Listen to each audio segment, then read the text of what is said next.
On today's show, I'm going to talk about the latest sci-fi epic, The Creator. Mike's going to review a book that he hasn't read, but he's still going to tell us why you should pick it up. And Pat prepares us for the boxalypse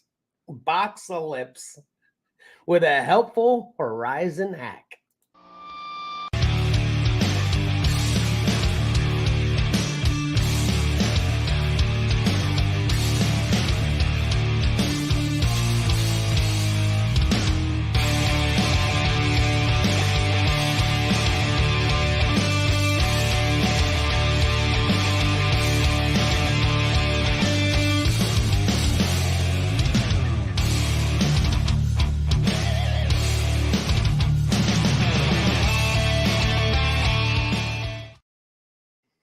Welcome to your favorite live streaming whatnotting podcast, Comics and Collectibles in the Crawl Space. I am your fourth or fifth favorite podcasting host, Kevin. And we don't have a full house, but we've got plenty here. And let's start with Mike. Hey, good morning, everyone. Good morning. What's up? And then, of course, we have Pat to help us with whatever a boxalypse is. Here. Mike, Pat, whatever. I'm here too. Good morning. Sorry about it. That's right. We are absent Karen today. She will be dearly missed, and the show will reflect that. And then I just want to say this before we talk about other things, that we've been here for a while, and I'm thinking maybe one more week of this new schedule. We might have to change the schedule from 9:30 a.m.-ish to 10 a.m.-ish, because I think we can move it up a little bit more for the early show, but I don't know if we're still going to ever make 9:30 again. You know what I'm saying? So maybe we need to change that a little bit, but just a thought.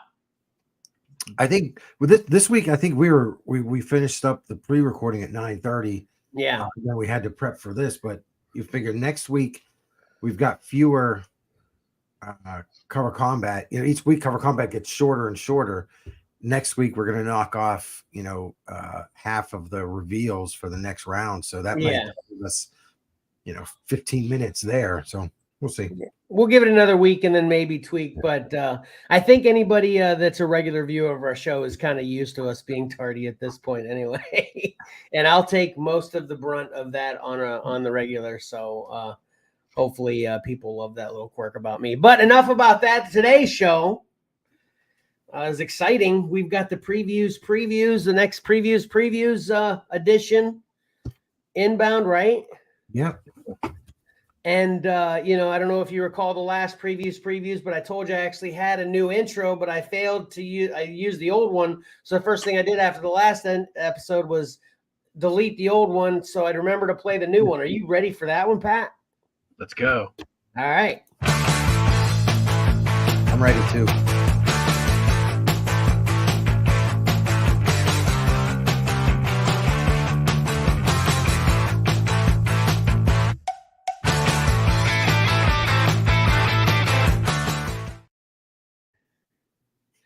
Nice, right? Look at us all running to the comic book store. We were running to get prepared because, we have to get to the comic book store to grab our previews because I think we've all said at one point or another that it's annoying to have to search the new previews guide only online, right? Have we all kind of come to a consensus on that, I think? Yeah. I got mine last night. Okay. Except I didn't have my Marvel stuff, so I had to search that out online. Yeah. I got all three this week or this month. I was lucky. Yeah. And I didn't mean to exclude you with being excited for the intro, Mike. Sorry about that. No, it's funny. I was just making a joke. You just want to do that talk over the video intro again. I got it. Yeah, it seems like that's going to be a new regular thing. But anyway, so let's get to it. It looks like I am first. Mm-hmm. And let me add this real quick. And then I will go with something short and sweet here to start us off. But, man, I love this. So Dungeons and Dragons animated series lunchbox. Yeah. Man, I wish I took my lunch to work. Maybe I'll have to start. That's funny you say that, because that's exactly what this is, how this played out. I can't remember exactly what brought this up recently to me and my wife, but we were talking about lunch pails, and I said, you know what, I've tried many different lunch pails, from the hard coolers to the soft coolers with a little inside hard shell to a almost a sandwich size bag, and it's never worked out for me. And I'm like, you know what, I'm not even going to try a lunch pail again until they come out with the classic retro lunchbox that I used to love as a kid, with the cool thermos in it. And then I'm going to start packing my lunch with that, because then I can have a coffee or a soup in there, and then just a sandwich and an apple or banana or something, and that's all I need during the day. I always want to eat a lot during the day because I feel like I need the energy, but then it weighs you down because you eat too much, so this is a perfect size lunch pail for me. And what I told her is, as soon as I find one that I love, I'm grabbing it. And then boom, open up the previews this week. And here we are with a new, and I don't know if it's new, but it's listed in this previews, Dungeons and Dragons animated series lunch pail, exactly the way I described it. And I just have to say this too. I'm going to take this down while I talk about this real quick. Man, I didn't realize, and I have Johnny to thank for this. Actually, he pointed me towards this group on Facebook, the Dungeons and Dragons animated series group, and that's actually a really big group, a few thousand people on Facebook. And it's crazy when you're in a group like that, what you're unaware of is being released all the time. And then you guys may be aware of that. Did either one of you see the new Dungeons and Dragons movie that I reviewed that's been out recently? Okay. Yeah, we watched it after your review. Okay. Yeah. You said you liked that. Did you see that one yet, Pat? No, I did not. Because there's a nod to the animated series in that movie too. I don't know if you know, whenever they were in prison or whatever, they look over, there's a group of people like them, a D&D group, and they're all the animated series live action. So anyway, I've got a lot of love for that, and I buy stuff for it all the time. So this was a perfect fit for me. But my first choice is the Dungeons and Dragons lunch pail with thermos. Well, since I was, sorry, Mike's next. Go ahead. No. All right. Well, this is something old, but they're doing a facsimile set of Batman 404 through 407. I don't have a picture of the facsimile. I mean, it's going to be exactly the same. Mine, the UBC code will be different. The price will be different. But what they're doing, they're starting one issue will be released every week throughout December, starting with December 5th. And so they're basically the facsimile of the 1986 Batman Year One. If you want to pick these up, the originals, you're looking at $45 and up. I think they're going to be $3.99 cover price. So that would put you, I did some quick math, then I'd put you around $16 plus tax. Yeah. $4.99 a piece, because I just don't know what DC's doing. Then it'll be $20. So, you can double that and get the originals if you don't have them. But these are fairly inexpensive to pick up. It's funny some of the stuff that they're doing facsimiles for. Needless to say, I did order these because I don't want to read my other ones. I'll just read the facsimiles when I get them.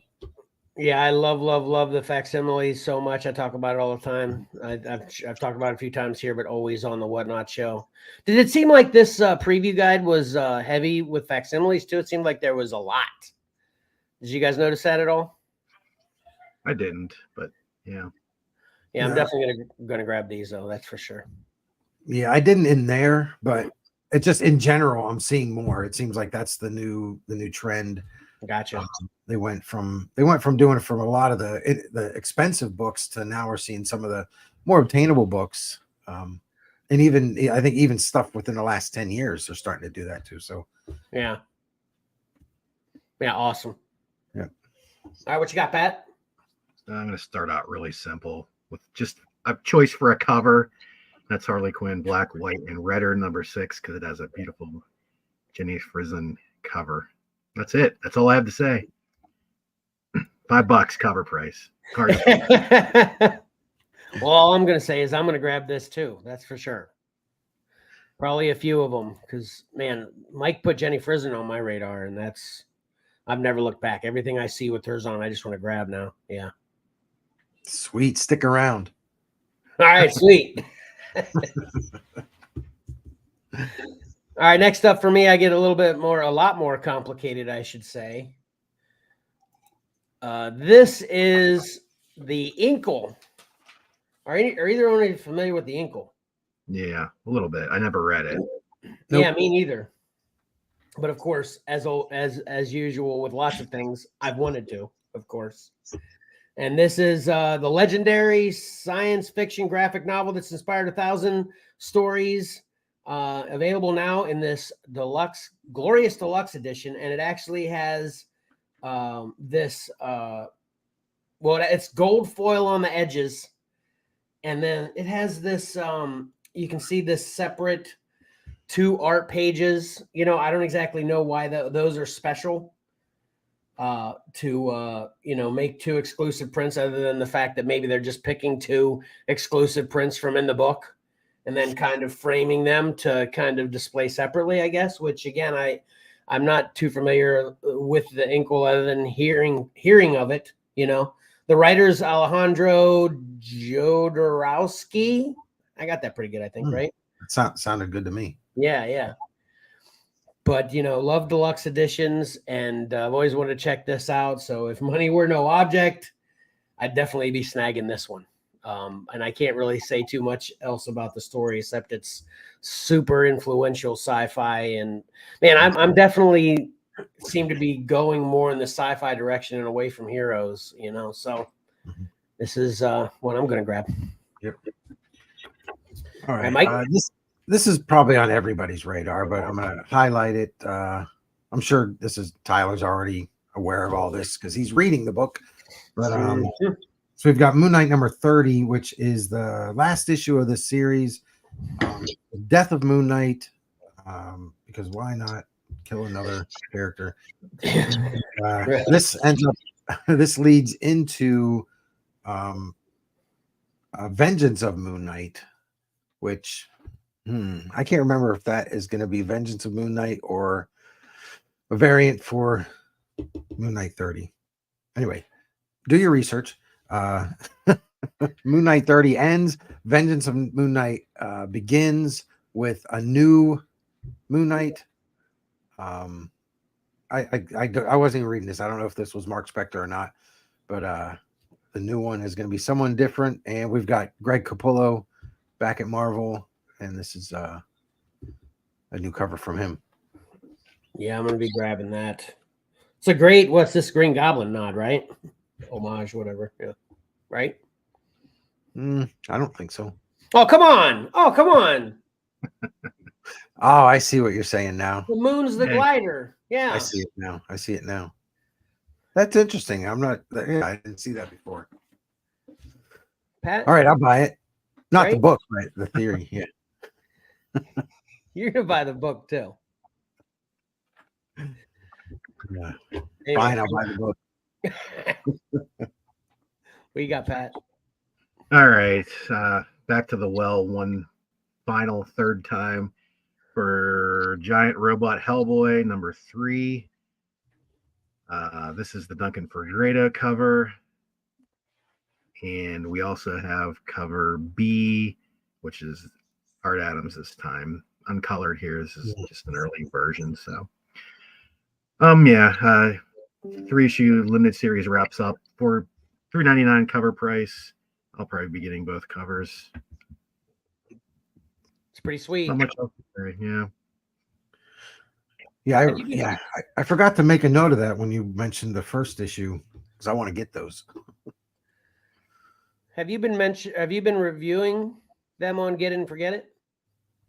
I have not. I don't know if I have the first one even yet. Oh, okay. Oh, yeah. Because that would be just coming out now, right? Yeah. Yeah. Yep. Okay. Can't wait to hear about it when you do. All right, this is one that I'm pretty sure I might be stealing a little bit of Mike's thunder here. So I won't say too much, Mike, if you have this one as well, because this is more you than me. So I'll let you talk about it if, in fact, it is one of yours as well. This is Lifehouse. Did you have this one, Mike? I did not. Did you see this one? No. No, So that you would know about that this. would have stood out. All right, this is a hardcover, okay? This is an original graphic novel based on rock music legends Pete Townshend's 1970 screenplay of the same name, which inspired The Who's 1971 globally best-selling and universally beloved album, Who's Next? Originally envisioned as a sci-fi rock epic to follow up the huge chart-topping album Tommy. And it was put aside 50 years ago in favor of the Who's next songs like Baby O'Reilly, Won't Get Fooled Again, blah, blah, blah, all the ones we know. Lifehouse finally takes the stage, set in a dystopian future where music has been outlawed, and Lifehouse follows a small band of rebels who stage an underground concert in an effort to undermine a tyrannical leader and free Britain and all of humanity. So this is essentially, from what I just read there, seems like Footloose in space. Yeah. Right? Yeah. But I didn't even know this existed. Did you even know anything? Did you know there was any sci-fi epic attached to Pete Townsend original work back in the day or anything? No. I'm sure some Who fans probably, knew about it. Yeah. I mean, I like the Who, but yeah, I never saw this. And this is written and drawn by James Harvey and written by David Hines. And Max Prentice is also a part of it. So sounds pretty cool though, right? Yeah. The biggest thing with these is the price point. I usually don't get graphic novels. Yes, it's just $50. Yeah, it's $50. Wow. Yeah. Yeah. You can get it with a slip. You can get it with a slip cover for $75. Yeah, I'll check it out at the library. Well, Would the holidays are coming, so I'll just ask now. Would you love this for Christmas? I would, but there are many other things. Gotcha. Looking at you, Johnny. Yeah. I'm kidding. All right, but check it out. Lifehouse Yeah. hardcover sounds pretty cool. Yeah. All right. I'm guessing you guys might touch on this one. Original X-Men. This is a one shot. And let me see. Yeah, Christos Gage is the writer, Greg Land is the artist, and we've got a Ryan Stegman cover.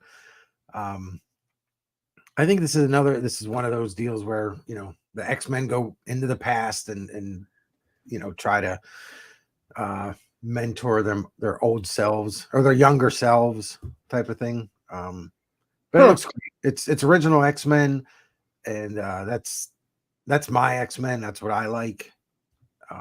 More so than everything that's going on with them now. So that's why this kind of caught my eye. And I like Greg Land's art. I love the Stegman cover. So I'm all over this one. Did you read that? I did. Or if you just assumed it, not try to throw shade at you. But the way I was reading it was, this is just original X-Men, original story. There's no current X-Men going back. I didn't read any of that. Did you read that? That it's current X-Men going back and mentoring their old selves or anything like that? Well, that just I read.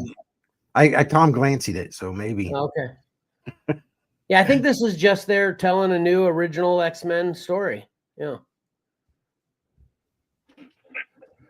So go fact check us and someone tell us who's right. Let us know in the comments below. But this is definitely on my radar too. I agree with you, Mike. I'm going to be grabbing this. You going to be grabbing this, Pat? It didn't pique my interest when I breezed over it last night, but I'll Mm. check it. I'll look again. We'll see. I might not pick it up if I completely messed up what I. Oh, you like that story of the the New Age X-Men going back to the Yeah. original X-Men better than just having an original X-Men story? Anyway, okay, what do you got, Pat? There were a lot of, I'm sure you guys noticed, a lot of Christmas and holiday themed books in this previews Yes. this month. So, of course, I'll go Mignola on ya, and this is the 2023 winter special. The Yule Cat, and that's cover A by Matt Smith, and we also have cover B by Mike Mignola. So a little bit, they've been doing these for probably, I'd say, the last 5 years. There's a winter special, so always fun to pick up. And I'll be ordering 1, 2, I don't know, $4, $3.99 cover price again. Might pick up both covers. Yeah, I'll probably grab this too. And I always look forward to the time of year you put up a don't you put up a Santa Hellboy on your Facebook profile, right? Yeah, sure. I'll have to dig that out. All right, well, I'm going to fall right in line with Patrick here with the whole Christmas theme. The Archie Christmas Spectacular is coming. And I've never been a big fan of Archie, but my daughter, Archie used to be her favorite or one of her favorite. And I've always had an interest in, I think, Mike, you had an Archie book on eBay. Wasn't it like an Elvis crossover or something like that? No, there was a Veronica one that. Oh wait, yeah, I don't remember. I remember the Elvis book. I remember the Elvis book, but I don't think it was an Archie one. Oh, you think it was Veronica? Okay. Well, I kind of put them two in line anyway, right? I mean, it's Archie Comics. It's all Archie Comics, right? Yeah. So. Yeah, but it was a Veronica in Germany cover or something like that. It was a Christmas one. Yeah. Okay. So this is This is called Christmas Chaos. Archie and his friends. Okay. Christmas goes from nice to naughty for Archie and his friends when Jingles and Sugar Plum are replaced by their bizarro counterparts, Jangles and Sour Plum, and a cranky version of Santa called Grumpus. All that plus more holiday hijinks, and love me some Christmas. So I figured what better time to jump on the Archie train, for lack of a better way to describe it, and check this out. Yep. Well, it is the official comic book of the Christmas. Right. Yeah. You got to have it because of that. Right. Yeah. Yep. Let's see. Yeah, I reread the X-Men thing. Yeah. And I think they go into the future again.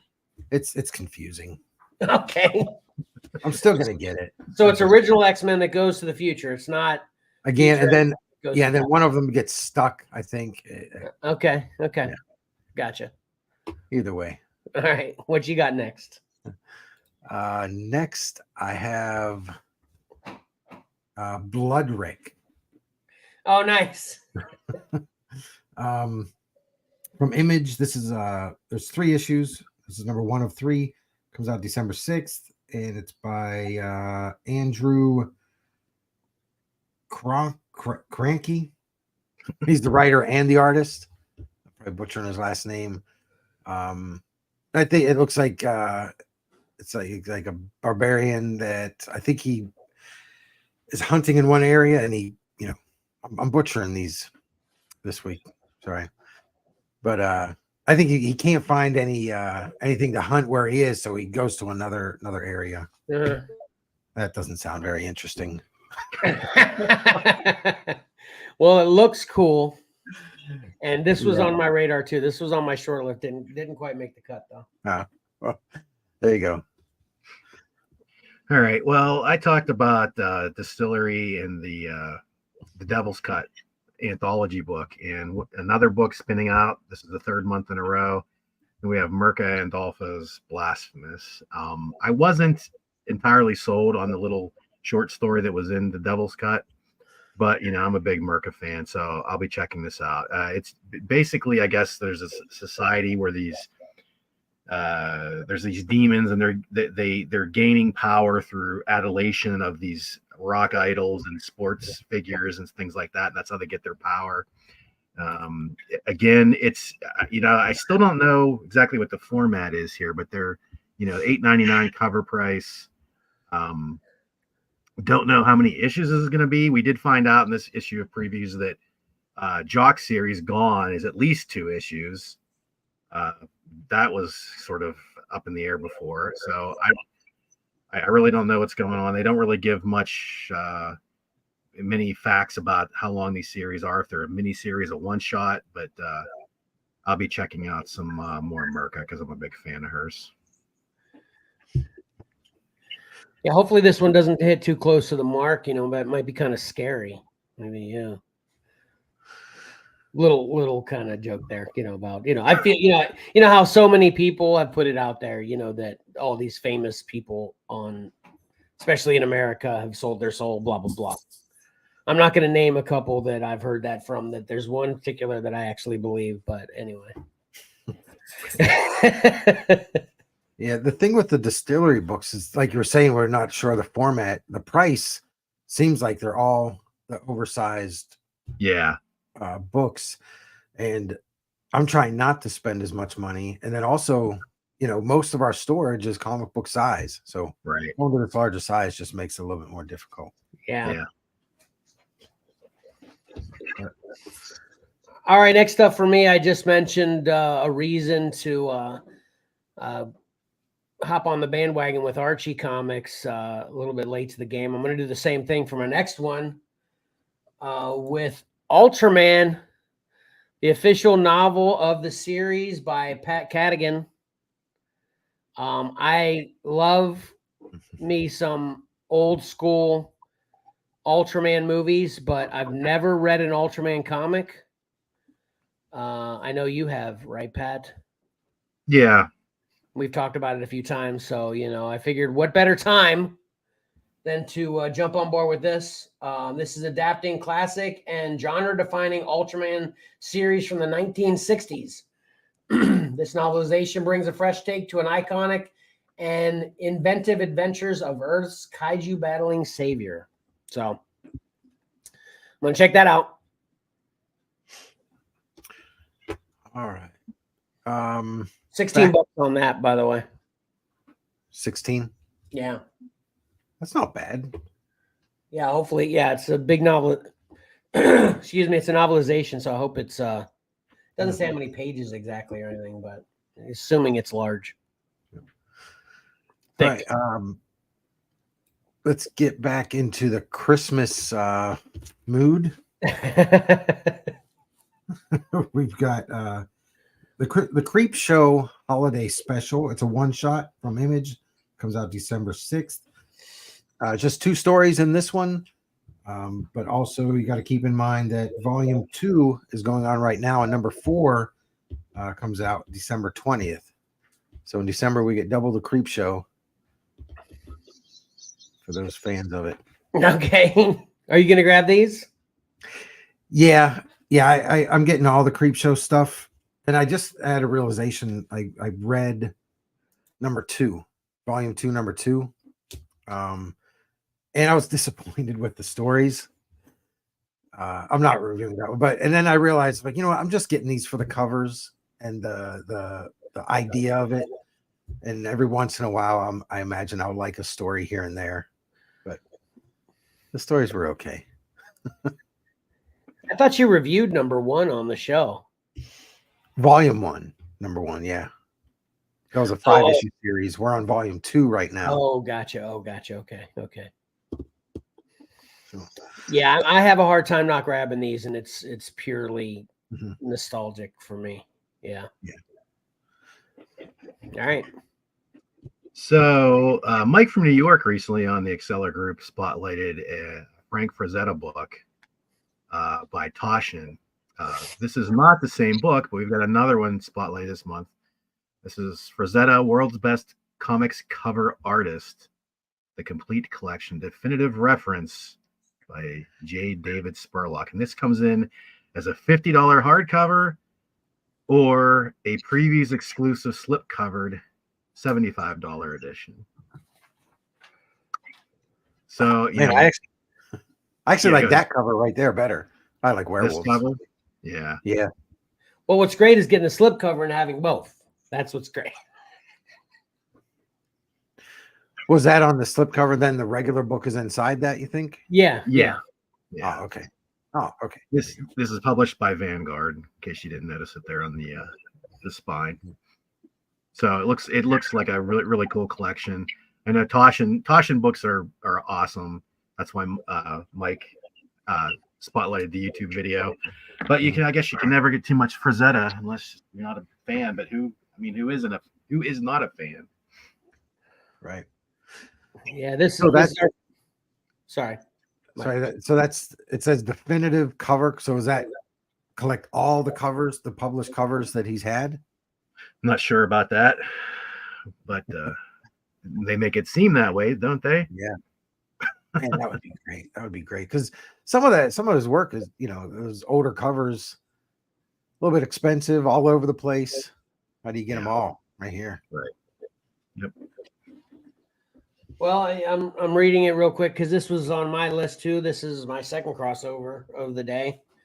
I had this one on mine as well, and yeah, I don't see anywhere it says that it's like all of them, or even attempting a certain portion. It just says it's a new art book that makes the case that he's the world's best comic cover artist. It doesn't say anything about. It just said includes everything from Tales from the Crypt to Mad as well. So, yeah, I'm definitely going to be grabbing this. Yeah. Probably when it makes its way to Ollie's or whatever, and it's not $75. I definitely want to grab it though.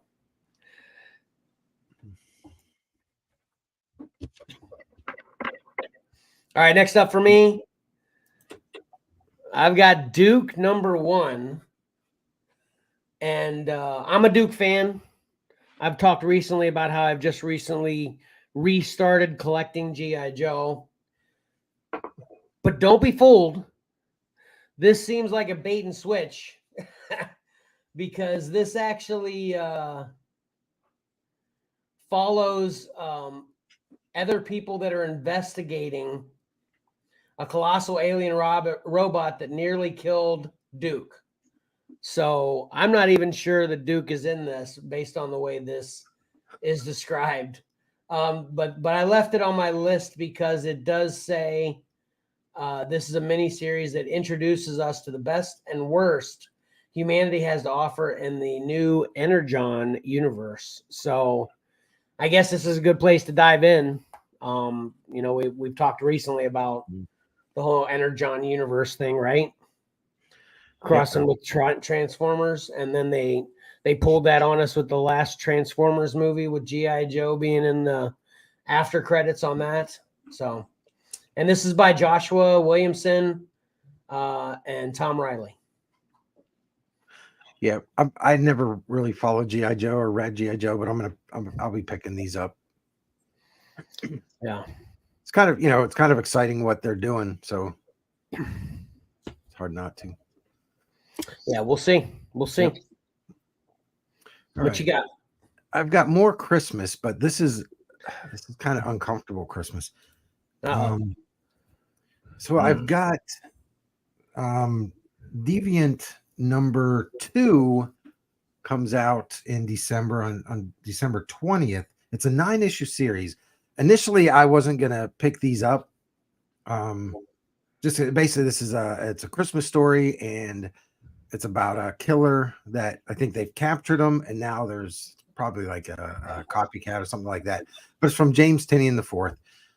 And after thinking about it, this issue #2 is being solicited now. Here's #1 comes out November 15th. So there's #1. when Something is Killing the Children was solicited, I saw it and I thought, I don't want to read a comic book about something killing kids.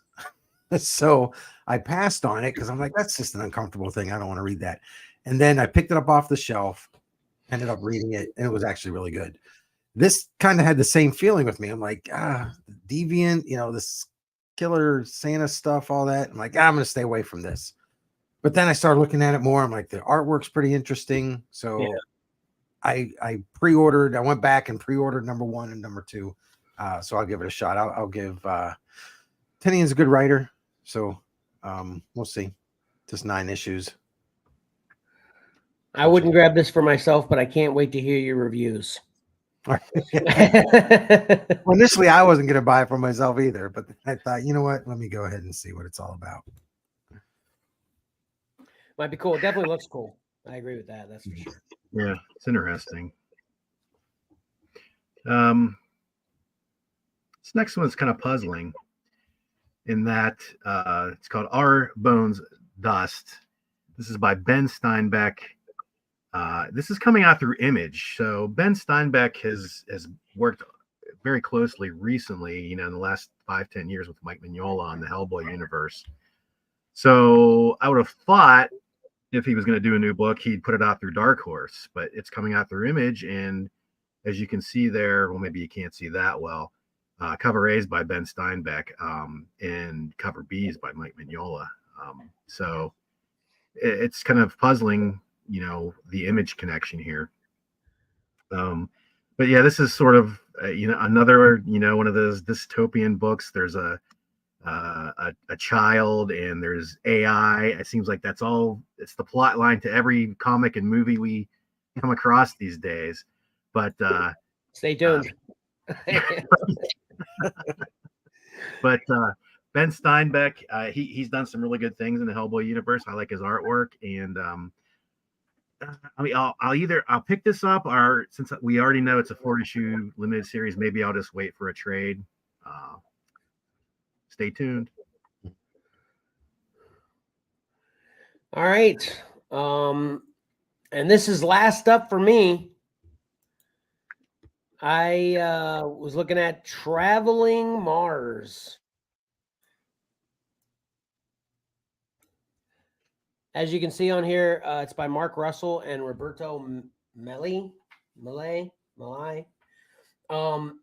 And basically, this is a story of a terminally ill cancer patient that they send to explore Mars, kind of expecting him not to survive anyway. And he agrees to do it because, his life's ending, of course. And they actually send him with 2 kind of AIs, rovers. They're rovers, but they're AI, so they actually look at him like this god on Mars. So it's this kind of psychological exploration of not only, what we don't know about Mars, this guy's final days. And then he's got these AI that are kind of looking up to him like a god. So it kind of has this kind of feel like how is someone that is terminally ill going to deal with their final days of being looked up at and treated as a god by these AI on Mars, which he's newly exploring. So seems very interesting. It sounds like it could be great. Mm-hmm. But of course it could suck. But is that a graphic novel? Yeah. Yeah, that sounds good. Yeah, it says it's 280 pages. I don't have a price on here, but it's got all kinds of accolades already. So yeah, that's what I'd be willing to give a shot if I find it inexpensively enough. All right, this is it's kind of a reminder, but also a little more info. We've got Philadelphia number 32. This comes out December 2nd. And last month I had spotlighted issue 31 because Spawn was in that issue. And it looks like this is actually going to be a 6-part story. So I expect Spawn to be in 4 more issues after this. This is part 2. There's also, as was done with issue number 1, there's a noir variant where the whole book is in black and white. So there you go. If you didn't have them ordered now, just plan on a 6-issue run there with Spawn in it. Yeah, I'm definitely going to be grabbing those. Yeah. You said this is the second one, so there's 4 more after this. Correct. So if I order out of this one, I just got to track down the number 1, which I failed to order last time you highlighted it. Yep. All right.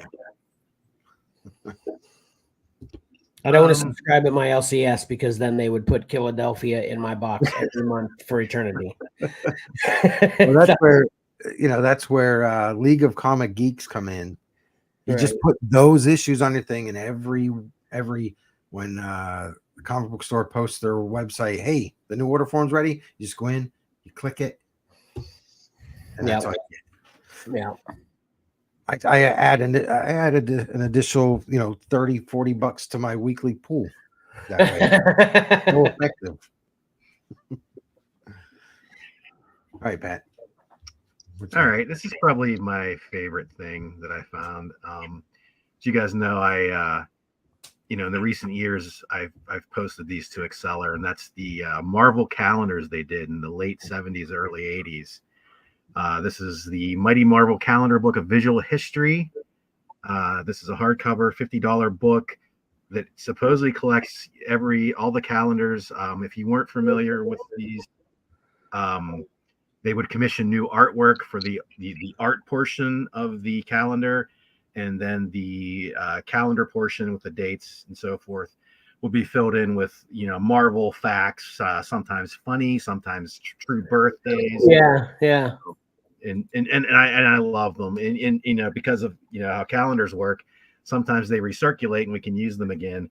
So that's why I've been posting them. But this is all of them. I never had any of these, so this is a kind of a cool way to collect them all in one book and have them all in one place. So this is definitely on my radar.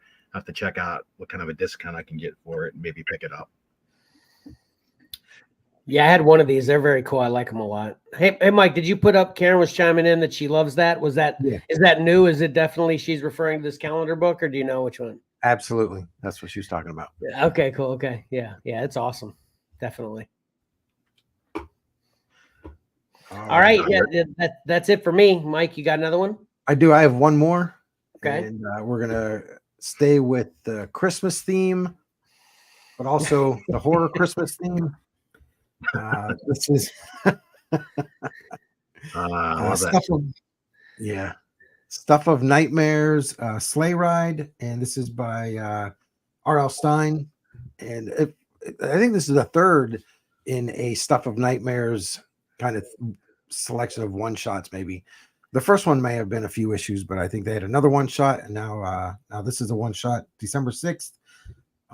What's so great? There's this is the A cover by Frank Avella, and there's a glow in the dark version of this as well. Oh geez. And there's also I'm almost positive there's a glow in the dark for both A and B. The B cover is Kevin's new favorite, Jenny Frisian. Yeah, no, she's not my favorite, but I love her. But no. Yeah, well, I love her, but I'm saying, I like this and I love her, but she's not my favorite. I know. Yeah, I exaggerated. So that's the B cover. Like I said, December 6th. It's a one shot. I'm not going to get this just because I don't want Christmas nightmares. Right. Yep. I'll be picking it up. I don't know which cover to get. I'll probably get both just because I love Frank Avella's stuff as well as Jenny Frisian. Yeah, I like that more than a Jenny Frisian, but yeah, they're both cool. Yeah. All right, sorry, Pat. Go ahead. It's all right. I'm being interrupted. 1 second. No, go ahead. Your grandpa. One final thing. Hey, y'all. Hey, what's up, Grandpa? We'll see you soon. What's up, your grandpa? Recently, we talked about Marvel getting the ROM license back, and they had the the Romnibus, as Mike coined it. Yeah. So I guess now we have the micro bus because we have a Micronauts on the bus. Yeah. This is going to run you 125. Comes in 4 flavors. We have the Dave Cockrum cover. We have the Steve Ditko cover. We have the Mike Golden cover, who's famously tied to the Micronauts. He did a lot of the early issues. And finally, we have a Butch Geist cover that's a wraparound cover, which is probably my favorite cover, I think.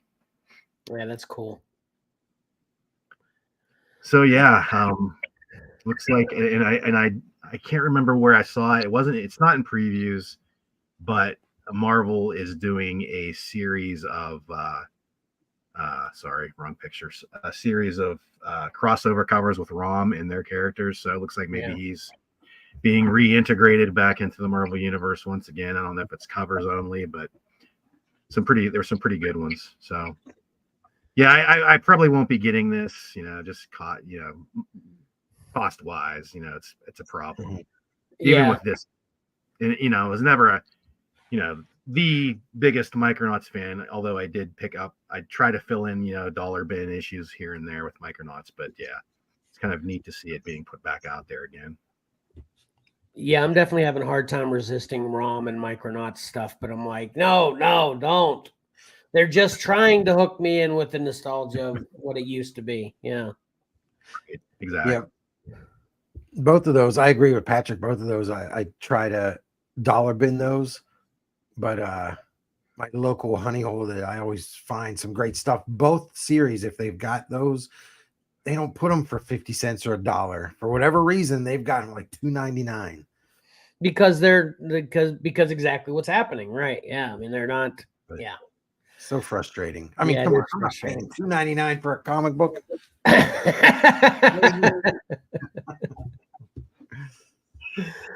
Like you said, you were done, Pat. Was that your last one as well? Yeah, that was my last one. All right.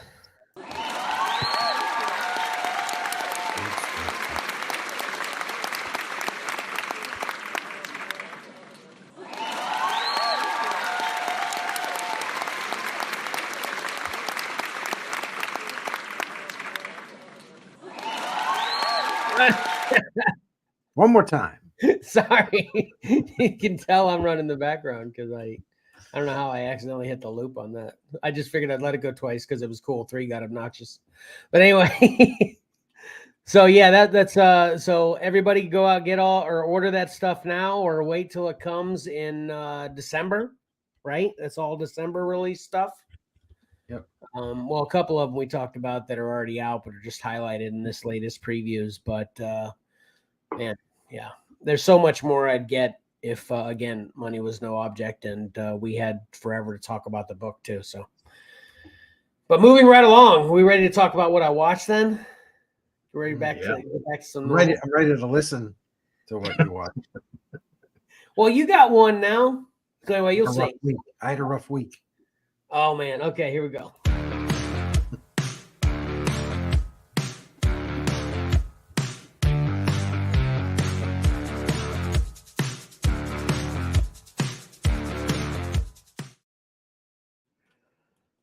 So I'm assuming the rough week means you weren't able to get around to catching up with Walking Dead. Is that what you're telling me right now?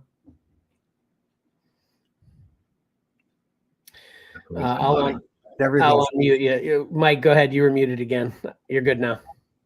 No, you just muted yourself again. Hold on. I'm going to unmute you.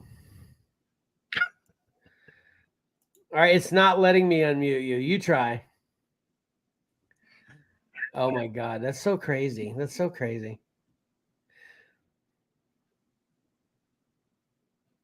It's saying I can't unmute you because you chose to mute yourself. There we go. While you were asking me the question, music for the segment started. Oh my God. It muted me. It's crazy. Yeah, I had a rough week as far as busy schedule. Wednesday night, Thursday night, Friday night. not getting home until between 8:30 and 9. Yeah. So that's Karen was saying, great job, I think, for your effects, your My double loop audience. Yeah. Yeah, thanks, Karen. I'm sorry. I can't be as good as you. I'm sorry. I'm trying though. All right. So anyway, I guess well, what yeah, Pat, you already said you are not checking out Daryl Dixon yet because you're still in Dead City, right? Yeah, plus I'm missing episodes. Oh yeah, you mentioned that as well. So Mike, do you want me to watch what I'm saying here, or is it okay to just talk freely? Yeah, you can talk to me because I still enjoy the episodes that I watch Right, after cool. you reviewed them. And one thing, Yeah, I no, don't know you keep telling me about that, but I fear you're going to change your mind one time, and I'm just going to make an assumption. It's going to be one of the times you'll be like, "Oh man," you know. So one thing, I don't know if you've mentioned, these are hour-and-a-half long episodes too. yeah, they're long. I don't think I've mentioned that. No. Yeah. So we'll go ahead. I'll be ready to hear all about it. So this is episode 5. Where so yeah, Pat wants to check out because yeah. He's gonna definitely get around to it sometime. But this is episode 5, and this is a pretty interesting episode because this and this really isn't spoiling a whole lot, but it's just something for you to look forward to whenever you get around to it, Mike. Is this episode gets to finally explaining how Daryl ended up in France. You know, we started the whole series with just Daryl in France, and this whole story of him, you know, having to take a young boy that's going to be the savior of humanity, according to these nuns, on this journey to where he needs to be at the nest.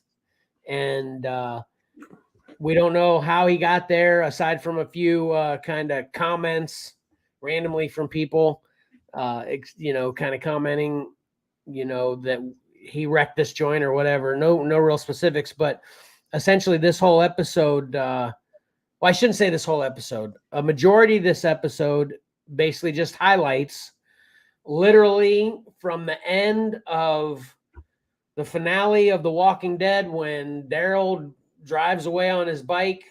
This episode has a scene where it picks up right there where he runs out of gas and he starts walking. Wow. And then he meets up with these people, and this is how it's all connected.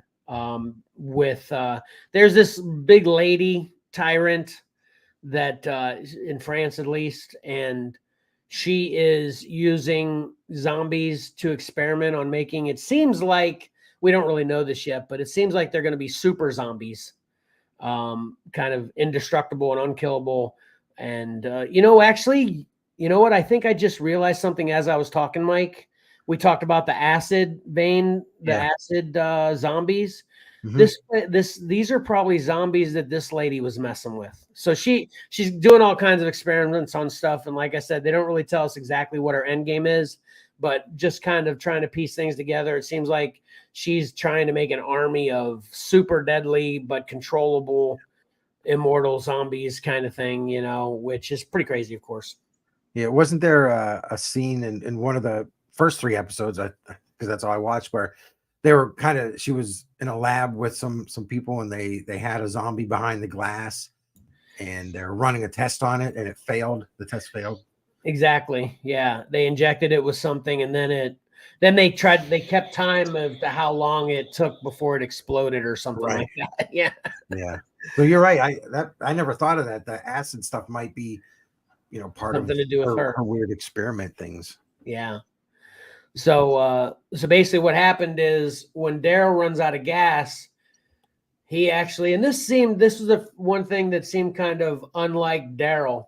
He was kind of trusting of this guy that just kind of found Daryl and said, "Hey, if you come with me, I'll get you some gas." So Daryl agrees and ends up to be nothing bad right out the gate. It's just essentially this lady in France has hired out mercenaries, essentially, or maybe not mercenaries, but zombie hunters that go out and get living, you know, get zombies without killing them and capture them and bring them to her alive. And they're actually worth more. Their payment is fuel. and they're worth more fuel if they're freshly dead, you know. So there's a whole thing that happens with that too, which is pretty. I actually enjoyed it. It was kind of messed up, but anyway, won't want to get into that too much. But anyway, he actually gets in a fight, and one of the rules amongst these hunters is they aren't allowed to fight. So when he gets in a fight, he becomes a prisoner. And now basically what they do is they hire the guys to hunt the zombies. If they break any rules, and in Daryl's example, fighting, then they just use the hunters as zombie food to then become fresh zombies. They got the freshest zombies you can get, right? Yeah. So Daryl wakes up imprisoned on this container ship, you know, one of the big container ships we talked about. And of course you can't keep Daryl down, you know, so he finds a way to wreak havoc and escape. And he jumped overboard onto one of their, you know, lifeboats, and he was close enough to France. He washed up in France. And then essentially the end of this episode is how we got to the beginning of the first episode of Daryl Dixon. So it's a pretty interesting backstory. And then I said it almost is just focused on that, but it's not entirely, because it actually has two other partial stories that are happening. Kind of, you know, they cut between stories, and one of them is just the nun that has gone back to her ex and how she's kind of dealing with being fake with him to get what she wants, while also she's actually miserable and disgusted with herself that she's there, and all that, you know, all that's involved with that. And then also we are also following Daryl getting closer to Lamont, the savior boy. You know, Daryl's trying to teach him how to fish and hunt and protect himself and all this stuff. So we're kind of following current stories with Daryl and Lamont and current stories with the nun and her ex, while we're getting the beef of this story is just the backstory of how Daryl got to France. So I like this episode a lot. You know, this might actually be my favorite episode so far, which is perfect. I like when it goes like that. Let's make the finale the best. Yes. You know? It's kind of putting Daryl in that father-like role, passing down knowledge and teaching them. And I think it's probably good timing that, you know, not that the storyline was dragging too much, you know, with the getting the boy up to Paris and all this stuff, but you know, they were getting too far away from questions that we had in episode 1, like how did Daryl get here? So I think it was good to go back, give us that, and then a little bit more of that current storyline. I like it. Yeah, exactly. Now you said that this wasn't a season finale, was it? No. Actually, I'm glad you mentioned that though, because I was kind of surprised that this is just a 6 season, or this is just a 6 episode season. So next week will be the finale. Okay. And with those hour and a half long episodes, you know, what's that, 9 hours? Yeah, that's true. So we're getting the basically 9 episode standard. That's true. I didn't even think of that. Even though it is shorter, it is it's still giving us a lot. Yeah, that's a good point, Mike. Yeah. I actually need to send myself something real quick. Okay. So yeah, check out The Walking Dead, Daryl Dixon, episode 5. Definitely a solid 8.5 in my opinion. And the season's doing well as a whole in general to check it all out. So yeah, that's good. I'm still on board. I was liking it. Man, I could have swore we were having all kinds of picture issues, and I think one of my other pictures fell off too. Dadgum. So next up, we'll go to Loki, and par for the course. Yeah, par for the course. I hope Patrick comes back in as well. All right, Pat. Oh. Yeah, I totally forgot to mention how it's more important to you with Daryl Dixon than it seems to be with Mike about spoilers. Sorry about that. So that's why. Just because I haven't watched any of it yet. Yeah. I know. I completely understand. You don't want me to ruin anything. So, okay. Some things I don't want spoilers on because if it's iffy that I'm going to like it, maybe. But like Daryl, I'm definitely going to like this no matter where it's or not. Yeah, no, that's a good point. Yeah. And sometimes you kind of feel that way in general too, even if you don't know if it's iffy. Sometimes I'm like, yeah, fine, spoiler, and then sometimes I'm like, super, do not spoil anything. Right. It just depends on my mood sometimes, So Yeah. anyway, Pat, you totally caught up with Loki episode 2? Yeah. Yes. Okay. Did you want to kind of start off with your opinion on this? I thought it was just kind of an okay episode. Nothing earth shattering happened. It certainly wasn't as exciting and frantic as the first episode was. But I enjoyed it for what it was. Yeah, that's kind of funny because we're the opposite on this. I actually enjoyed this episode more, and I guess this kind of explains, kind of explains a little bit what I prefer. Maybe I thought episode 1 was just a little bit crazier than I wanted, which tracking with it, I don't know. I enjoyed episode 2 because obviously there's still a lot going on, but it was definitely slower paced, more story driven, and man, you want to give us a recap on it real quick? Oh boy. I'm working on getting these other pictures up real quick. That's why I'm trying to, if you could, basically you're filling for me by telling the story real quick. Yeah, basically it was sort of Loki and Mobius were searching for, I think the agent is X5. He's been sort of planted in this other timeline zone where he's sort of enjoyed becoming an actor. Sort of weird because you don't know how much time has taken place between the first and second episode. It seems like this agent has become well established as a movie star in this reality. And basically he was sent to track Sylvie down, but he doesn't want to leave. He's enjoying his new life as the movie star. So it's sort of goes from there where they bring him back to the TVA and they're trying to get him to spill on where and if he did find Sylvie. So yeah, sort of the back and forth between Mobius and Loki trying to figure out how to get the info out of him, and then what they do with the info when they finally get it.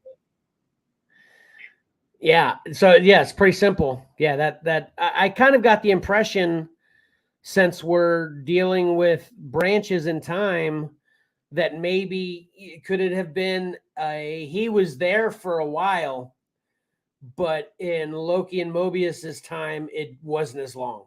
One of those time craziness things. Exactly. You never know. So because he was there long enough to obviously become a star, make a movie, everybody knows about it, and he's, you know what I mean? So yeah. It had to have been a long period of time, so that's what I just assumed. It was one of those time differentials. It was, and I think they might even mentioned it, like 1 minute for him was 1 month for him, or 1 minute for them was 1 month for him, or something like that. Okay. I think it may have been mentioned. I could be wrong there, but maybe I just put that in my own head because that's what would make it make sense. Well, it does make sense. You go back to a period of time, and they could check on him whenever they wanted to. So it could be 5 years, 10 years, whatever. It's kind of time craziness, Right. And then he's denying that he ever found Sylvie. He's acting like he doesn't even know where she's at, but they don't believe him. So then they go through this whole torture thing with him, which the other thing I wasn't quite tracking with was that he was their boss, or he was higher ranking than them before. So he's what, right? Well, Loki's not even affiliated, really. Well, yeah, Mobius, yeah. Yeah, I don't know. Mobius is sort of like, he seems like management, whereas X5 is sort of like a soldier. So I don't know. He kept pulling. I thought he kept saying, I used to be your boss, or Yeah. how does it feel like, your boss, or whatever, Right. Anyway, Yeah. I don't know specifically, of course. And then of course it also gets into, which is, this is the major discussion of the show between me and Ayla, especially, that when they're pruning. So there's so the complication in Loki season 2. Well, obviously there's a lot of complications, but the one that this episode focuses on is that the TVA, all the members of the TVA are torn. They've come to realize or appreciate or empathize towards branches that in season 1, the TVA's job was just to get rid of variants, try to keep the branches under control. They'd prune branches and they just kind of looked at it as kind of keeping control of the multiverse, right? And now in season 2, the TVA is kind of rethink, or half of the TVA is kind of rethinking their position on like these are actual people. We're essentially killing people by pruning branches, and we shouldn't do that. So it gets very complex morally, I guess. But since there's still half of the TVA, or I don't know if it's the equal division, whatever, but there's still a bunch of TVA agents that believe in their old mission. So they are still secretly, there's some members that are secretly still trying to prune branches. So while Loki and Mobius are taking X5, right? X5 is his name? Yeah. What's his actual name? Dale.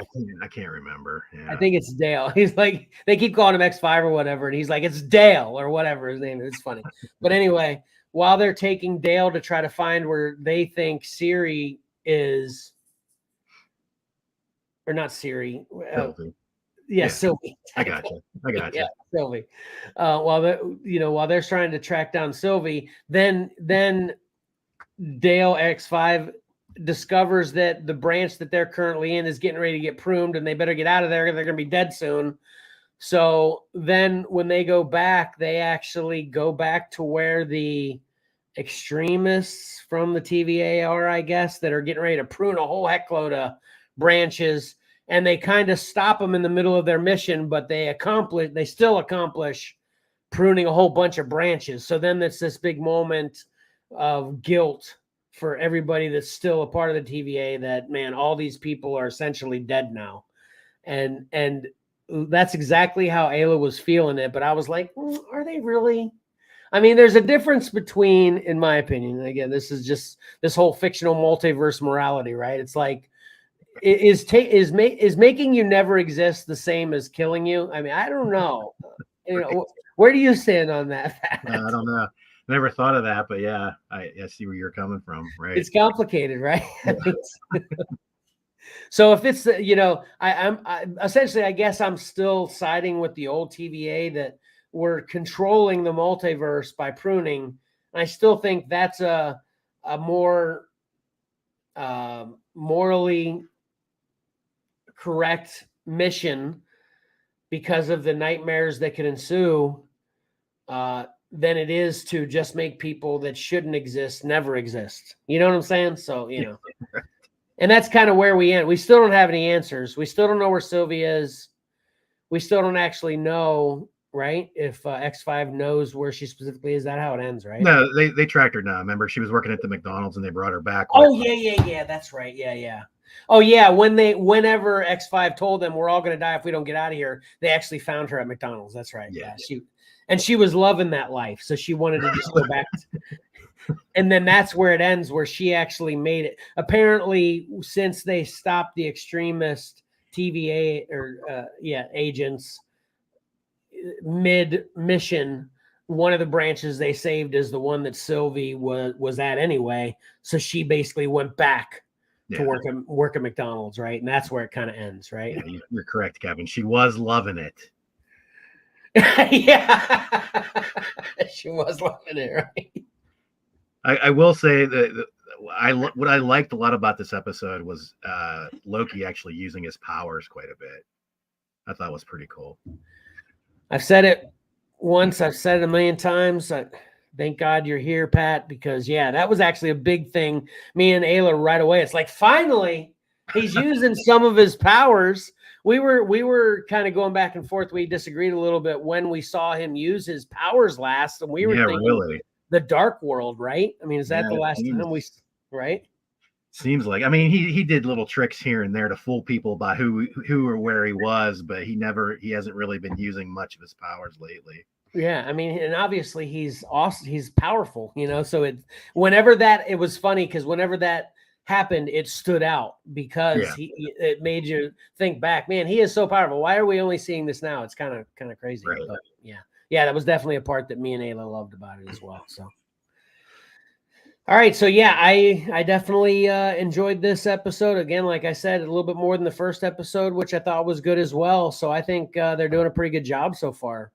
Man, you know, there's obviously haters out there all the time, but sometimes I'm just scratching. You know, sometimes I can relate to the things they're saying, and sometimes I'm just scratching my head as to these guys are obviously just being haters. There's really no merit to their complaints, and I felt like the hate that Loki's getting, I'm not seeing it yet, you know? So anyway, check it out. Loki, season 2, episode 2, good stuff.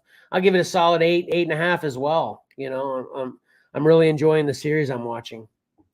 So I'm going to call this an extra real quick because I just want to say something real quick about it because I know you both have seen this and it's been a while. I finally got to see it. Super Mario Brothers, the movie. I think you both saw this in theaters, right? Yes, I did. Yeah. I finally got around to watching it. I'm not a big Super Mario Brothers fan anyway. You know, the in general or the video game really ever. I mean, obviously I've played it a bunch, but it never really was. You know, more of if I'm going any Mario, it's Mario Kart for me or nothing. You know, well, actually, Super Smash Brothers is pretty awesome, but that's a whole other thing. So I'm not a big Mario. You know, gatekeeper. You know, as into proper storytelling or anything like that. And I will, you know, start with the positives that this movie was a lot of fun. I enjoyed it. I will say I enjoyed it less than I thought I would, though. I didn't think there was a whole lot of kind of clever lines or clever takes or clever events that happen in this. It was really kind of straightforward story, in my opinion. The only thing I did think, though, is, again, since I'm not a big Super Mario brother or Mario fan, you either one of you know better than what I'm getting ready to say. You can correct me. The one thing that does stand out for me is like with this is Princess Peach is like this baddie now. She's like a, you know, she's a super take care of business, you know, whatever Tomb Raider type, Laura Croft, you know, Sigourney Weaver, whatever, Ripley, you know, kind of bad butt girl now, you know, which wasn't she always in all the video games and all the lore? She was the damsel in distress, right? I mean, they were saving her. Isn't that accurate? Until recently, probably the last 10, 15 years, she's been a playable character and, you know, sort of has had the same powers and things like that. Oh, really? Yeah. Because that's what kind of took me back. You know, I was totally assuming, you know, this is going to be the Mario Brothers. Obviously, Peach is in it. I've kind of heard some, you know, things about the movie, and I just totally assumed Princess Peach, you know, needs to be saved. And that doesn't mean she's got to be this weakling or anything, but she kind of was like, they actually had a couple scenes where she was quote unquote better than Mario. She actually says that in this, especially during that one obstacle course that kind of simulated the video game. And I was just like, man, can't there just be a damsel in distress sometimes, you know, for the good guys that are on this arc of getting better to save, you know, that kind of stood out for me here. But like I said, I like the movie.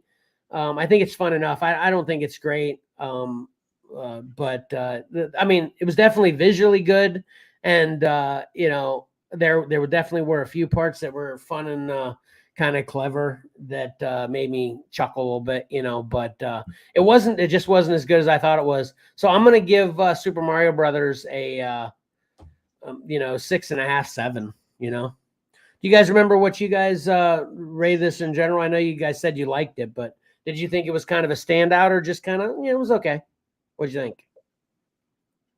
Yeah, I thought it was fun. I haven't watched it since. I think it's available free now, right? Yeah. Mm-hmm. Yeah. Oh, yeah. I watched it. Thanks for mentioning that, Mike. I watched it free on Peacock. Yeah. Okay. Yeah, I haven't. It didn't hit, you know, stick with me enough to go search it out a second time. If the kids had it on, I'd probably sit down and watch it and enjoy it. Yeah. But that's where I am. Yeah, it was fun for a time. Yeah, I'm kind of the same opinion, Kevin. I thought it was okay. I think I mentioned at the time, I'm just not a big Illumination Studios fan. Oh, yeah. Yeah, you did. Yeah. So kind of some of the choices they made, yeah. But yeah, it was fine. It just wasn't outstanding. Let's just say that. And I agree. I do remember the animation. I was very impressed with the animation. It was really good. Yeah. All right, so check it out, free now on Peacock. Super Mario Brothers movie. All right. Before, are you done with what you watched? No, I got one more. Oh, okay. Go ahead. I just have something at the end of what you watched. Okay. It's something that you haven't watched yet, and I want to highlight it. Okay, cool. All right, here we go. Got this in the title. Uh-oh. Oh, that's right. Yeah. The Creator actually made it to the theater last week. Side note on theaters, I'm actually making it to the theater again later today, and this is a first in decades that I've been to the theater 2 times in 2 weeks, and it's also a first because I've convinced my wife to go see the new Exorcist movie with me. Oh. My wife is not a horror fan at all, just because she really gets scared. So, more info on that next week. I was saying, did you hit the lottery and not tell anyone? One of the movies twice in 1 week. That's like one payday period. Yeah, I know. Yeah, we're pushing the envelope. That's for sure. Yeah. No comics for me next week. So anyway, The Creator, and this is by the director of Rogue One, which I love Rogue One, and this obviously looks very similar, just artistically, visually, as Rogue One. And I think Mike had pointed it out at one point in time too, that this seemed very similar to Descender as well. So it's obviously just a sci-fi in general, so all kinds of appeal to get that. That's what kind of forced me to make sure that I got to see this in theater. I wanted to get it in all its glory, and this stars John David Washington, and Madeline Una Voiles is the little girl there beside him on the cover, and then Gemma Chan and Allison Janney. I'm not familiar with a lot of these people. But basically what happens in The Creator is in the future, of course, we've created AI. They become kind of more, we intentionally start to build them to be self-aware. They're, this kind of this movie takes a lot from a lot of other movies. So I hear a lot of Blade Runner comparisons with this, which I get that.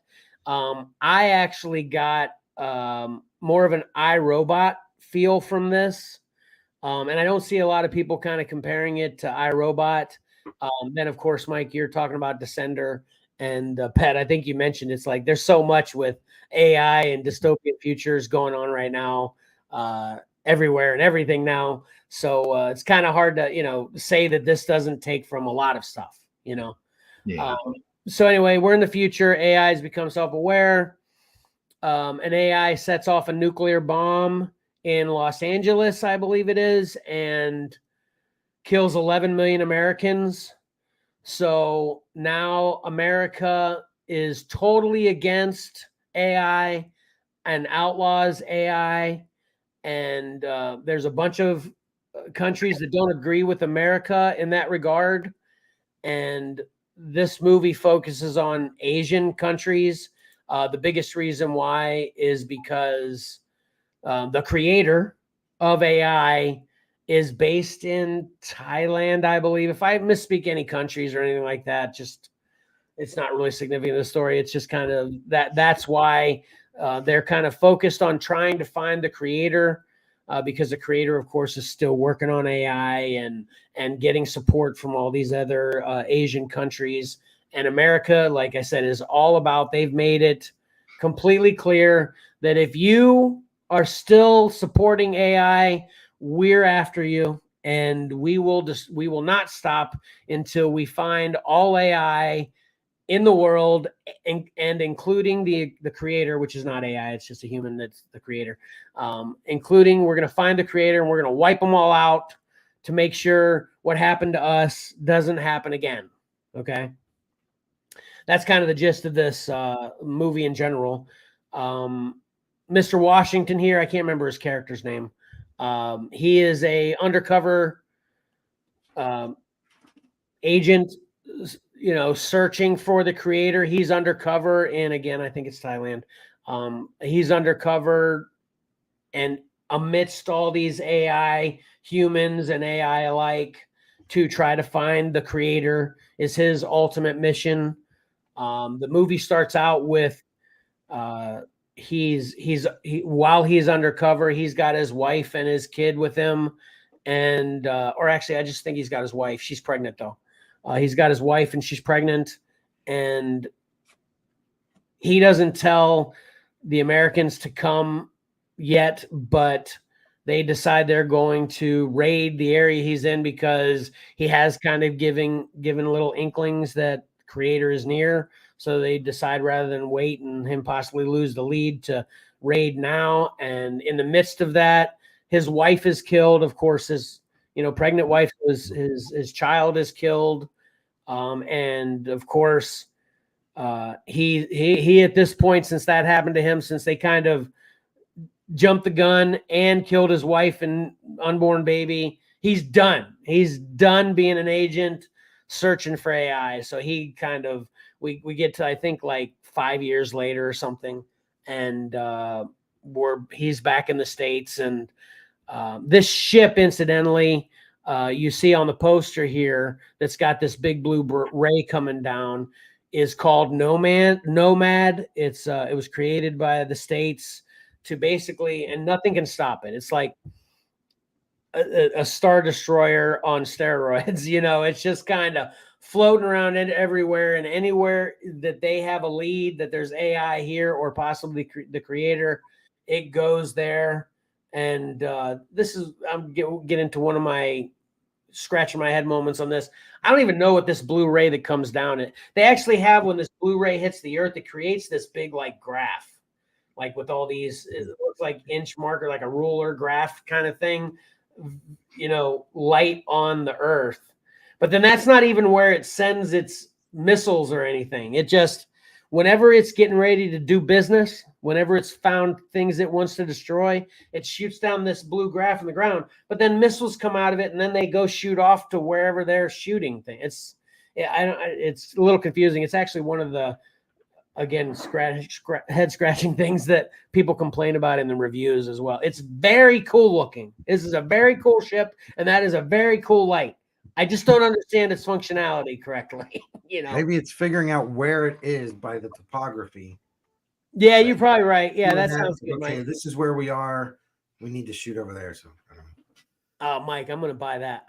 Thank you. Sounds good. I'm running with that. That sounds good to me. And I saw the movie. Yeah. So anyway. So the name of the ship is called Nomad. So what happens is the United States military goes back to I keep calling him Mr. Washington. I'm just going to look up his character's name. Joshua. I'm sorry. So they go to Joshua, and they're like, hey, you're the last person that had a lead on the creator. We need your help. Joshua's like, screw you. You killed my wife and unborn baby. I'm not helping you. And then they show him this video of his wife recently in Asia. So they're like, hey, look, she's still alive. Just kidding. We didn't kill her. Yeah. He actually watched her being killed, though. She was actually mad at him because whenever they were raiding him, he tried to go in the back corner and be like, hey, dude, we're not ready. And his wife actually witnessed that. And his wife is an AI lover or whatever. So she gets mad at him. She figures out he's undercover. So she's actually running from him when the full raid comes, and she gets hit by one of the bombs. So that's how she dies. So they're kind of playing it like, he didn't see her physical parts, but it was just her in this area, and then this area exploded. So they're kind of playing like she didn't actually die there. It's actually her. But I thought this was another part that's kind of like, what? Come on. I mean, I find it hard to believe something I see on the internet now, no matter how realistic it is, because of what they can do with technology now, let alone in the future when AI exists and there's this nomad ship in the sky. My first instinct, if I was him, was, nah, I don't believe you. Yeah, not buying it. Yeah. But of course, for the sake of this story, he goes, okay, I'm in.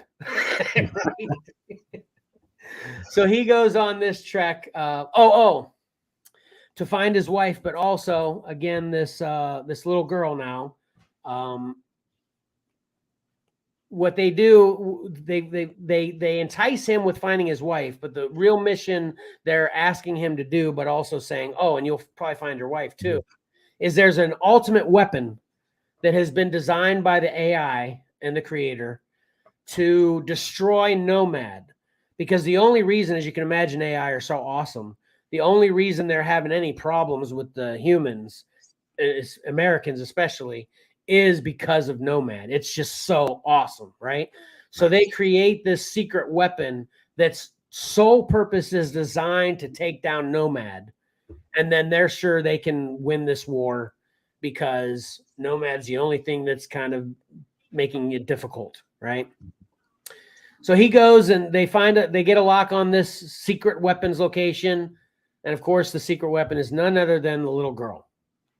And her is the name of the secret weapon prior to finding the little girl is AO. But Joshua gives the little girl a nickname rather than calling her AO. He calls her Alfie, or for Alpha Omega, just Alfie, So anyway, so now he's been tasked to destroy the secret weapon, but now it's a little girl. So now he's totally conflicted. He can't kill the little girl because she's super great. She's a great actress. She's a great character. She's lovable. All the stuff they just suck you right in with. Well, that's good. They get you in the same mindset as him. Exactly. Like, I can't do this. Exactly. She's adorable, and so now he essentially brings her with him in this. So now he's just focused on finding his wife again. So he basically just brings Alfie with him on the journey to find his wife. And then he finds out how Alfie can actually take down Nomad. I won't get into that, but basically she has abilities. So while they're running, now America's looking at Joshua like a traitor because he's not killing Alfie and he's just focusing on his wife. So it's crazy. It's crazy. I'm not even going to go anymore on the specific storyline. Check it out. This is an amazing movie, in my opinion. I was loving it. Note that word I just used in the middle there was. This could have easily been probably one of my, whatever top 20 favorite movies of all time. I loved it visually. I love the special effects. I love the story. I loved Alfie. Josh was great. His wife is great. I'm down with the premise, even though it's kind of overplayed. Loved it. Except, yes, I can't love this movie because so first of all, and again, you know how I just said with Joshua, he just buys his wife's alive because they show a video. Like they couldn't have faked that, right? Well, there's also another moment where he's talking to one of the AIs that used to be his friend, but it's kind of his friend again or whatever. The AI is like, we didn't set off that bomb. That was a coding error by a human. The LA bomb that killed 11 million people that created Nomad. The AI, shrugs it off any responsibility, just saying, that was a coding error. We didn't do that. So now, of course, Josh was totally on the side of the AI. But if you were AI and you wanted to get people to not kill you because one of your brethren in LA killed 11 million people, what would you do? You'd lie and say it wasn't us. Right. But in this moment, he just totally buys it, and they expect us as the audience to just, this AI guy, he's telling the truth. And then he has no way of lying, but these AI are just basically human. They can lie all they want. But anyway, and then from that point on, America's the freaking empire in this movie. Like, and they don't even play around with kind of giving America the constant excuse of, 11 million Americas. They literally just start playing the U.S. military like they're the empire, and they will kill everything and anything, which makes this even worse. And this is a cool part where these missiles that come down from Nomad, they literally can put like this tracking insignia on a person, and they can run. They can go whatever they want. That tracker does not move off of them at all. So they can literally target individuals, So they literally show that Nomad has the ability of targeting individuals, but then Nomad literally wipes out just villages of anybody that has any AI. They just kill all the AI and all the humans alike. So a lot of collateral damage that it seems like they can get around. Unnecessary. Exactly. Yeah. So like I said, this movie plays the U.S. is the super uber bad guy of this futuristic world, and I'm not going there. It got so bad in my opinion that I couldn't focus on how good the rest of it was. Just so distracting to me.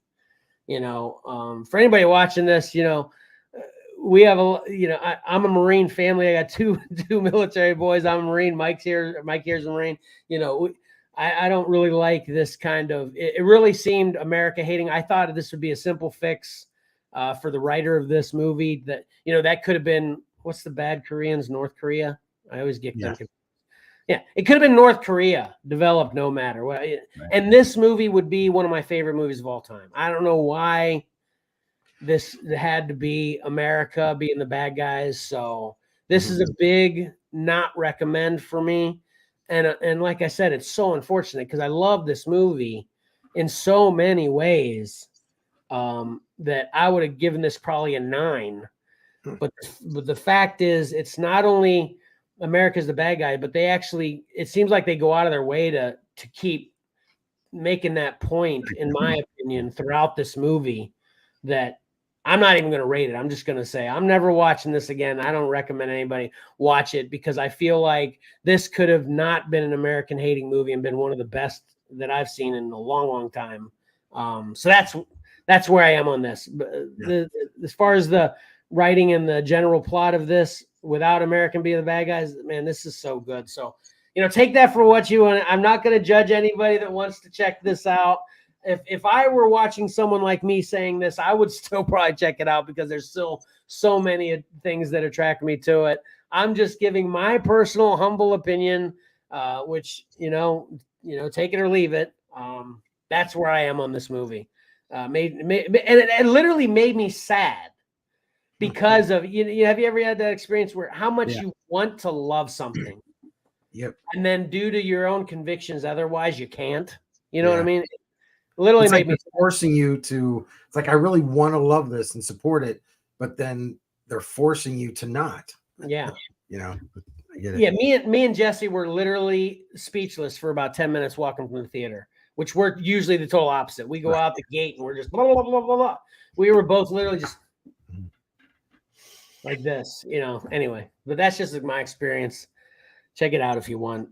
Don't check it out if you don't want, but I just wanted to say that about Creator. And with that is what Kevin watched this week. And I'm glad I got that out. So let me put this up. I know you haven't watched this yet because nobody has. I just saw this. It looked like it came out. This was posted a few days ago. So you guys may have already seen this, but like the new Prey movie from Predator, No Man Land, and it takes place in World War II. That's awesome. I'm excited. I was excited before because I really liked the first one. You really liked the first? Come on. I enjoyed the first one. Okay, you enjoyed it and really liked it are two different statements. I'm just messing with you anyway. I know. I would rewatch the first one. So would I, because I need more points to try to make people realize how dumb it is. But anyway, no, I'm just kidding. I overall enjoyed it too. I think I said that. So this looks great. World War II. It does. I agree. Is that all we have as a poster? That's all we have so far. That's all. I just saw it right before we started the show. I think this was shared at least 3 days ago from what I saw online. So this morning was my first time I've seen it. Yeah, all I heard was it coming out too, and saw a picture too. Yeah. Maybe more, but looks cool. And since you did that, and I was thinking maybe you might have put this up, Rebel Moon. You know, I'm excited for Rebel Moon. I talked to you guys about that, Zack Snyder. His supposed what he presented as a screenplay for the sequels, but they didn't accept it. Star Wars sequels, of course, but they didn't accept it. So he made his own sci-fi opera, and it's named none other than Rebel Moon. So I can't wait for that. That's coming out in December, though, I think. So you know, did you? Oh yeah, did that poster? I didn't see Mike have a release date for that. I didn't see. Okay, I don't see it either. No. Okay. All right, that's good though, Mike. Yeah. Soon only on Hulu. Yeah, I hope so. Might be since whatever COVID nightmare's over, it might be straight to theater though. Who knows, right? Possibly. Well, it's a Hulu exclusive, so I don't think it'll show in a theater, right? Well, that's what Pat was just saying. I don't. The Prey was a Hulu exclusive, but I assumed that was still because of COVID stuff. No, it said right on Mike's poster, soon coming to Hulu. Oh, it said that at the bottom. I didn't see it. Okay. Scroll's blocking it. Oh, gotcha. Okay. But you see what I was speculating. I was just speculating. Yeah. Okay. But I'm happy to be wrong. I'm glad that you were. I thought you were speculating, but I'm glad you're just right. So, all right. But anyway, that's what we watched.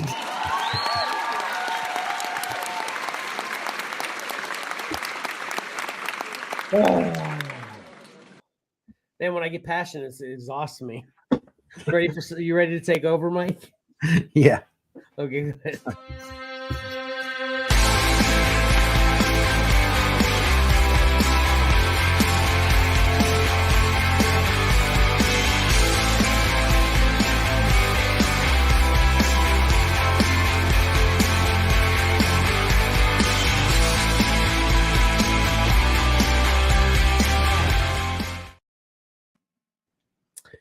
All right, let's get some fun stuff. Oh, Mike, there you go. You're muted. Yeah. I was waiting for it to automatically unmute, but it wasn't doing it. All right, so let's go ahead with our pick 3. Here are 10 covers for books coming out Wednesday, October 18th. Almost like a drum roll. Okay, we'll start here with Deadpool Batter Blood number 5 from Nick Bradshaw. And then Incredible Hulk 5, Alexander Lonzo. Catwoman 58, Gabriel Del Otto. I think they're doing a artist spotlight at DC, and I think Del Otto is the spotlight. So a lot of the titles are going to have Del Otto covers, variant covers. Moon Knight 28, Nick Klein. World's Finest 20, Bjorn Barons. Wolverine 36, the second print from Tyler Kirkham. Daredevil number 2, Federico Vicentini. Ghost Rider 19, Lucian Vecchio. Superman 7, Lee Bermejo. And Space Outlaws 2, Marco Fontanilli. All right, first of all, sorry about that. I dropped a can of soda. That's what that banging was. I thought I muted it when I walked away. First thing I want to ask is, Pat, what do you think of this week? It wasn't a great week for me. And that's what most of my family thought too. But apparently me and, I'm saying at least me and I think Tom or Tyler both commented. Tom and Tyler, yeah. Yeah. I agree. Great. I agree with Patrick. Really? Yeah, I struggled with this one. 7 of these were in the running, and I had a hard time getting it less than 5. Wow. So you did a good job, man. And like I said, obviously me, Tom, and Tyler, so yeah, it's I love these. Okay, yeah. So let's see who won, and then we'll talk about them a little bit. All right, yeah. I didn't hit a home run with New York Mike. Did you get any? One. He voted for one. I can't wait to hear what that one was. He voted for one. Okay. And I want to start doing a thing. I can almost guarantee I can guess his votes. Like some people I can guess on what they're going to vote, just because I've known you guys so long. Yeah. All right, let's start with our third place cover. What surprised me? Yay. Awesome. So we've got Space Outlaws number 2, Marco Fontanelli. Well, that's funny because that's one of the ones that weren't in my running. Watch the top 3 be the 3 that weren't in my running. That'll be hilarious. Yeah, I didn't like any of it. So, yeah, I was surprised that this one, because this one was a lock for me. I love this one. It's an easy one. For me. So I'm even more befuddled now because you two obviously love these, and I'm saying there's 7 that are great in my opinion. So that's 8 you guys should have loved in my opinion. So anyway, what's 2? Let's see. All right, number 2 we have Incredible Hulk number 5.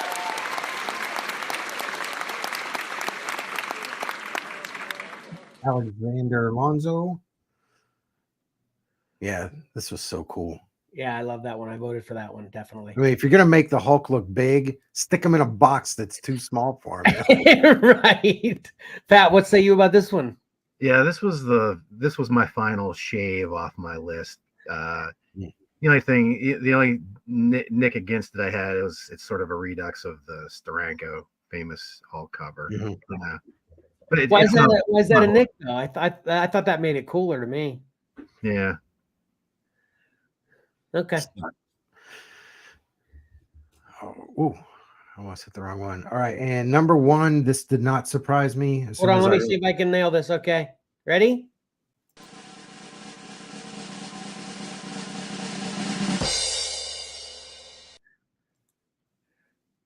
There it is. Gabriel Del Otto with Catwoman 58. Nice. Yes.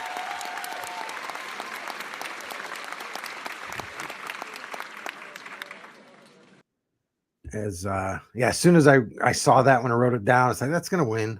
It's a lot. Yeah. Pat? No, I think the composition on this cover is really good, but there's just something I'm just not a fan of his. I don't like painting style. Oh my God. Karen's chiming in. She's like, yes, she's happy about Catwoman. Yeah. That is shocking. I would have laid money. Yeah. It's a great layout. It's a great layout, everything, but yeah. But I laid money in general. You'd be a Delato fan. Yeah. Nah, not really. I don't talk about this much, but I actually I've created a list of people that like Delato and people that don't like Delato. So let me go ahead and pencil you in for the your number 1, Patrick. There we go. Oh, okay. Oh man, that's good. Yeah. I mean, good company, I guess. You totally had me suckered there. I was like wondering who else was on the list, but the whole point is you're alone, Pat. Yeah. Yeah. Which is fine though. You know, obviously we love it. We love it. So anyway. So yeah, Hulk and Catwoman were definitely 1 and 2 for me. Mike, do you want to? Well, you know, daggum, yeah. What's my Pat? You want to guess what my number 3 was? Wolverine. Nope. Yeah, I don't know. That Superman is so cool. Superman, yeah. Well, I have issues with that Superman cover. I think the Kid is great, but the Superman almost looks like an action figure. In fact, I thought possibly they could have reconfigured it where the Kid was holding a Superman action figure. Superman just looks fake to me in the background. Okay. Well, it could be an actual action figure, but they're taking the little boy is emulating his action figure. I didn't see it. I'll have to look at it closer, but just by going off of that. Yeah, the boy is so well done, but Superman just doesn't work for me. So what were your 3 then, Pat? I had to settle for the what do they call them? The new champion variants. Ghost Rider. I think you did the Ghost Rider number 19, right?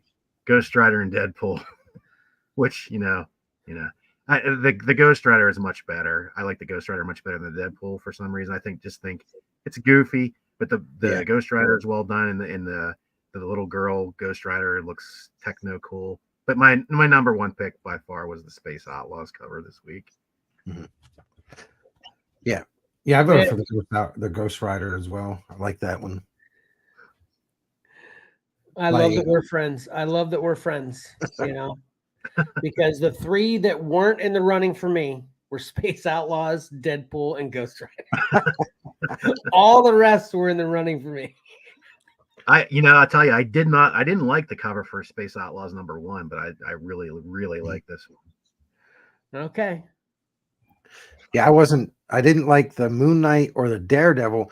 When I'm looking at these on the computer, they're small because I use League of Comic Geeks. And if I click on it to look at it larger, when I go back, it takes me to the current week. So then I have to scroll over to the upcoming week, and then I have to scroll down to where I was looking, and I lose my place. So I don't make them large very often. It's like, how bad do I need to look at this full screen? So I put those. Is it worth it? Exactly. So I did it, and then later on, after my list is done, I've stepped away from it, and I'm going to get these to post to everybody, and I'm looking, going, oh man, that's just not good. That's not good at all. And those two fell into the category. I think they're the zombie ones. Yeah. I was like, dang it, disappointed I had those on there. But you know what though? Every single cover got votes. Every cover got votes. So I like how the Exceller logo is right on Superman perfectly almost there. Yeah, that's his body. Yeah, on the kind of an improvement. Oh man, yeah, I can't believe it. Oh man. Okay, well, take them or leave them. Get them this week, this Wednesday. I'm gonna want to get most of them. That's for sure. Yeah, I think I only have 2. Well, anyway, don't sell yourself short, Mike. You did a great job. Oh, thanks.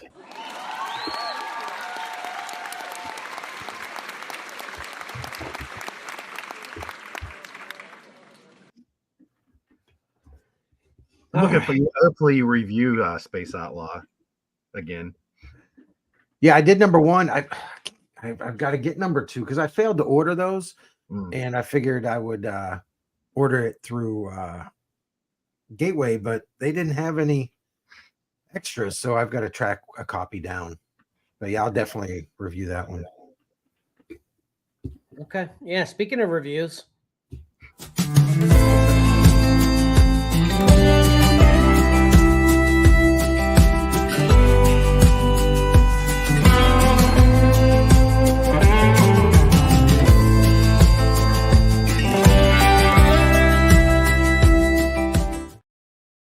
I just want to start by apologizing to Karen because I didn't even change from what Kevin watched to pick 3. I guess I should apologize to you too, Mike. The scroll on the bottom. Sorry about that. Yeah, that's why I was so confused.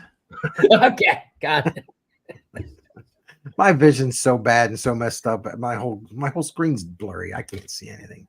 Well, our millions of viewers were like, "Oh man, look at this show. It sucks. The banner doesn't even match what they're talking about." You guys are lucky I'm putting up the right pictures for what I'm talking about. All right, what'd you read this week, Mike? So the lead-in was a little misleading. I read the first quarter of this book.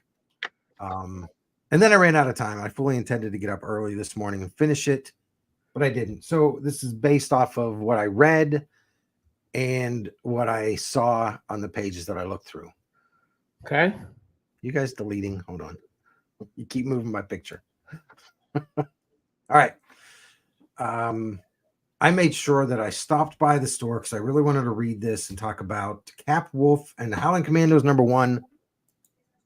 And I love this cover by Ryan Brown.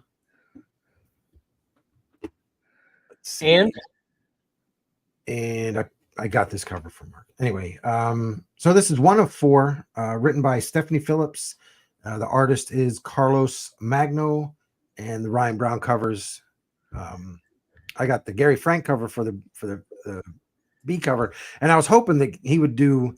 I like consistency. I was hoping that Gary Frank would do 2 through 4 as well, but he doesn't. So the only constant is Ryan Brown on A's.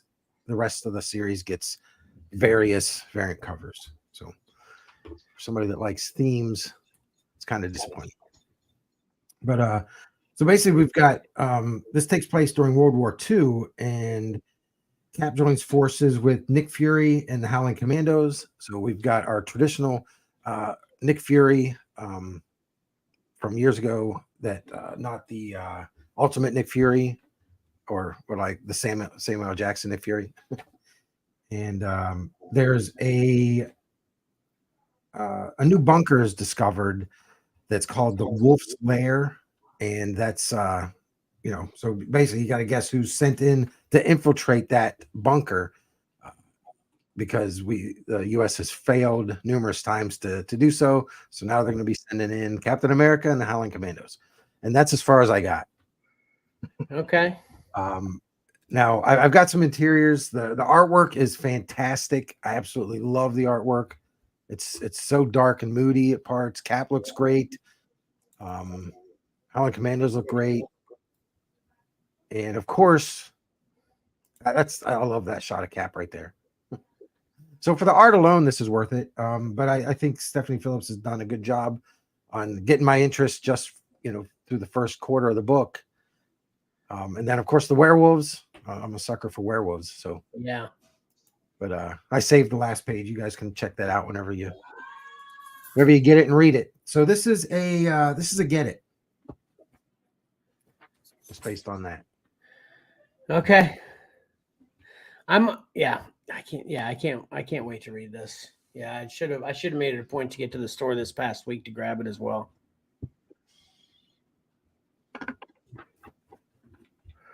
All right, Pat, what do you got? Oh yeah. Hopefully it wasn't Captain America and the Howling Commandos. It was not. Or if so, you do a better job than me. I played catch up this week. I did a lot of catching up on She-Hulk. You read a trade paperback. I did, and let me tell you, it was easy to get through them this week, and in a good way. Let's say that. She-Hulk number 10 through 15. I think 15 is the last issue, because of course we need a relaunch after 15 issues with the same creative team. New title though, right?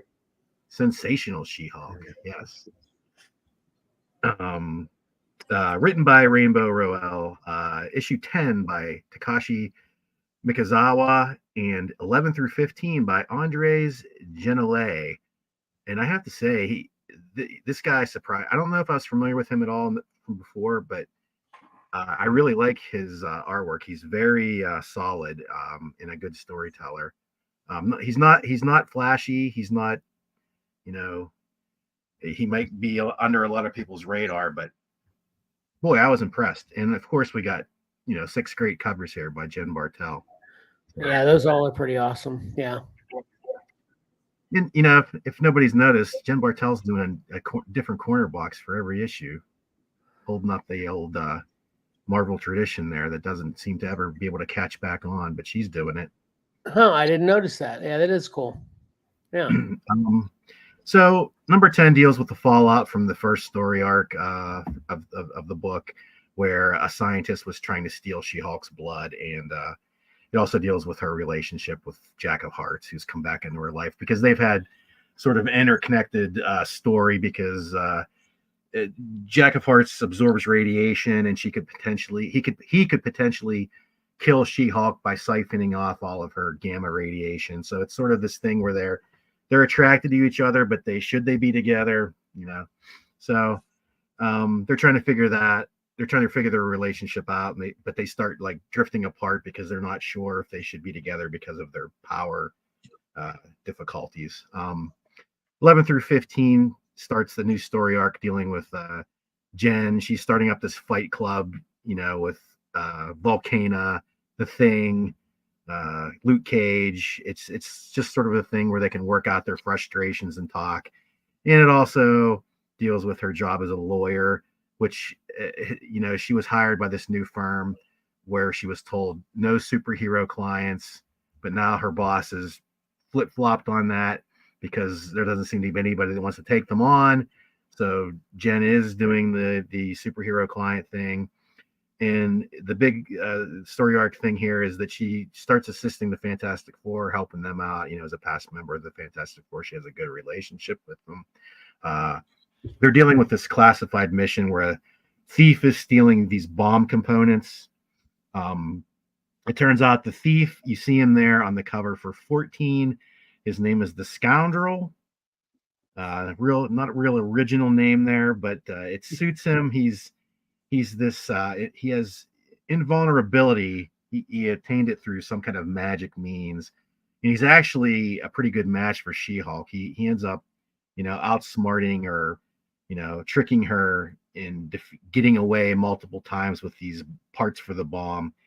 And also, on top of all of that, coming with the name, he's like this debonair, suave individual. He's attracted to She-Hulk, and it appears that She-Hulk possibly might want to return his affections. It might be mutual.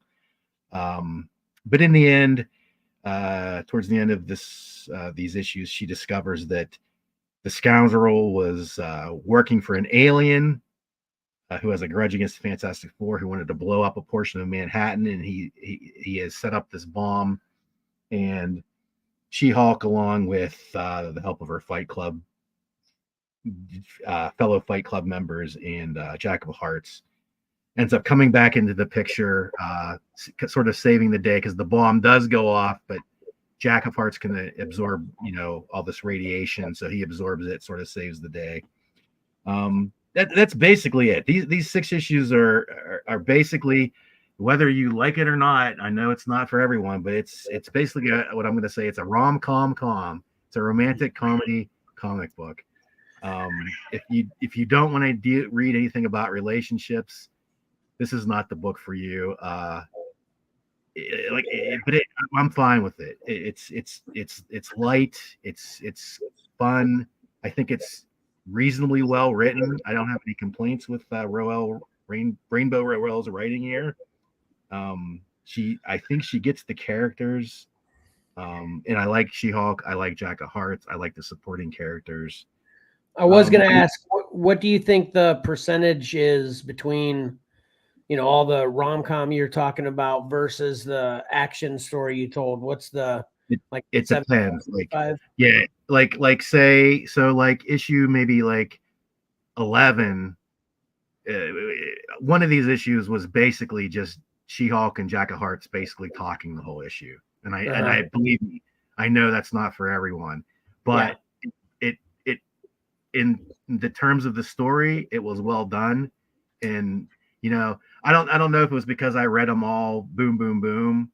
The story just flowed really well for me, and definitely I can't knock it, because I certainly enjoyed it more than the right stuff I reviewed last week. That's yeah.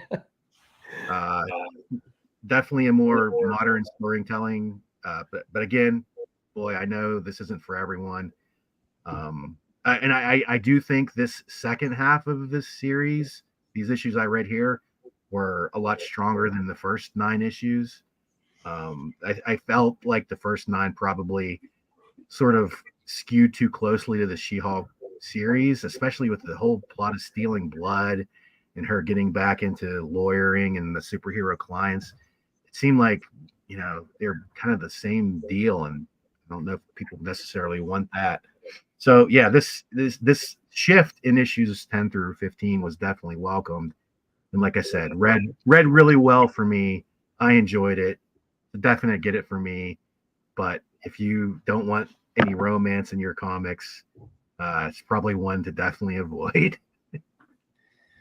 Well, I love that review, because I always say the mission statement of XcellarComics is to let people know what they're getting into. So yeah, that's not my jam, but it's good to know that, if you want that kind of thing, it's good. So yeah, that's awesome. I feel like this would go over well with the manga audience these days, because I think there's a lot of that, romantic subplots involved in a lot of the modern manga these days, and this seems like a book that would probably up somebody's alley that was into the manga side of things, which I always have been. So that maybe that sort of lends itself to why I like this book. I don't know. Did this set you up for what the premise of Sensational is going to be about? I think it's just gonna be more of the same, honestly. Okay. All right, cool. I know Jim Bartel did the cover for #1, and I don't like it. That's all I can remember about the sensational She-Hulk. She-Hulk looks great. The rest of the characters on the cover look stupid. So I didn't know if there'd be some kind of cliffhanger in the final issue. Of it was basically a wrap up. They saved the day. Jack of Hearts and She-Hulk were back together on the same page, and here we'll see where we go from here. Gotcha. All right, so you're basically saying it's a get it if you're into that kind of story, but a forget it if you're not. It's that simple, basically. I mean, it's a get it, but I understand it's not for everyone. Yeah, gotcha. All right. I read the newest volume of Captain America. I think this is 2 weeks in a row. Me and you have kind of crossed over a little bit, Mike. Oh, yeah. I think it was Predator Wolverine and Ghost Rider Wolverine last time, or maybe that was last week. But anyway, so you know what volume this is? I don't. 7 maybe. 11. 11.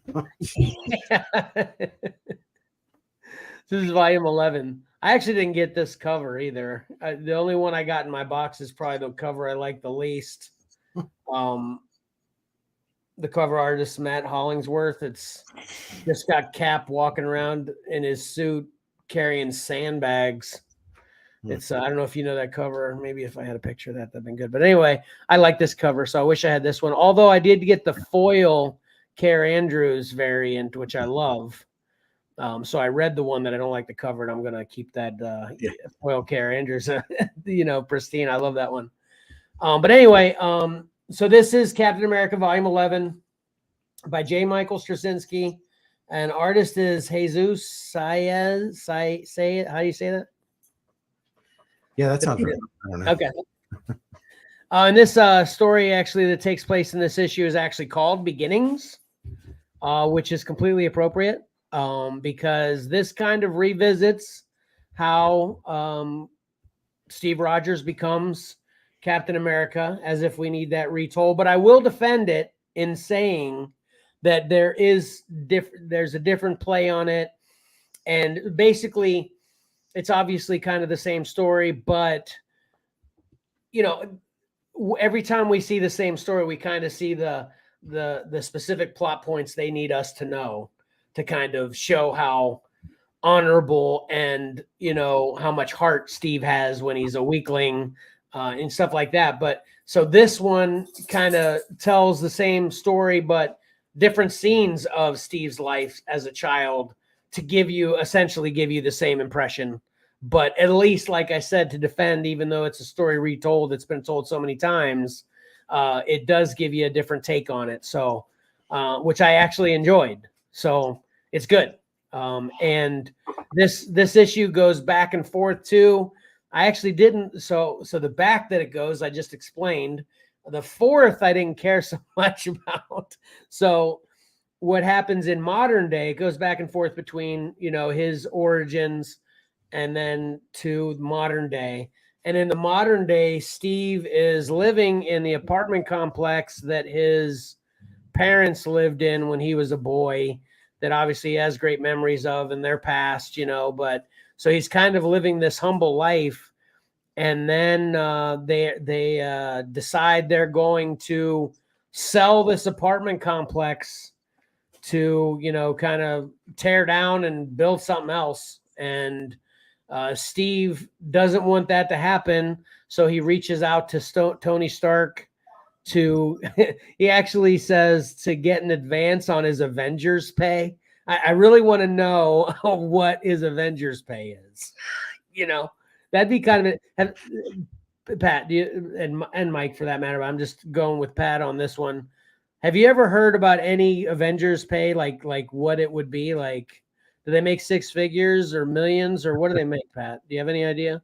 Yeah, that's always been something they talked about. Tony Stark's foundation would fund their stipend. It was what they always call it. But they've never given any indications. Yeah, I think because when you you go down that road, you tie yourself into the time, you know. Oh, that's true. Yeah. So that's probably why they always avoid stuff like that. Okay. Because I was thinking it's interesting because he buys this a big apartment building, you know, and then he starts renovating it too. So I'm wondering, did he just get like a week advance? You know, is that enough? Or did he need like a 3-month advance? What's going on here? And then also too, you know, maybe if you have Cap's and Iron Man's relationship, maybe, you know, like if it was us, I'd be like, hey, dude, you're a billionaire. Can I get 200 grand? You know, whatever. You know, it's like, why do I have to get an advance on my Avengers pay? We saved the world. You're rich. I'm not. Just give me the money to save this apartment building. It was kind of funny, but it was fine.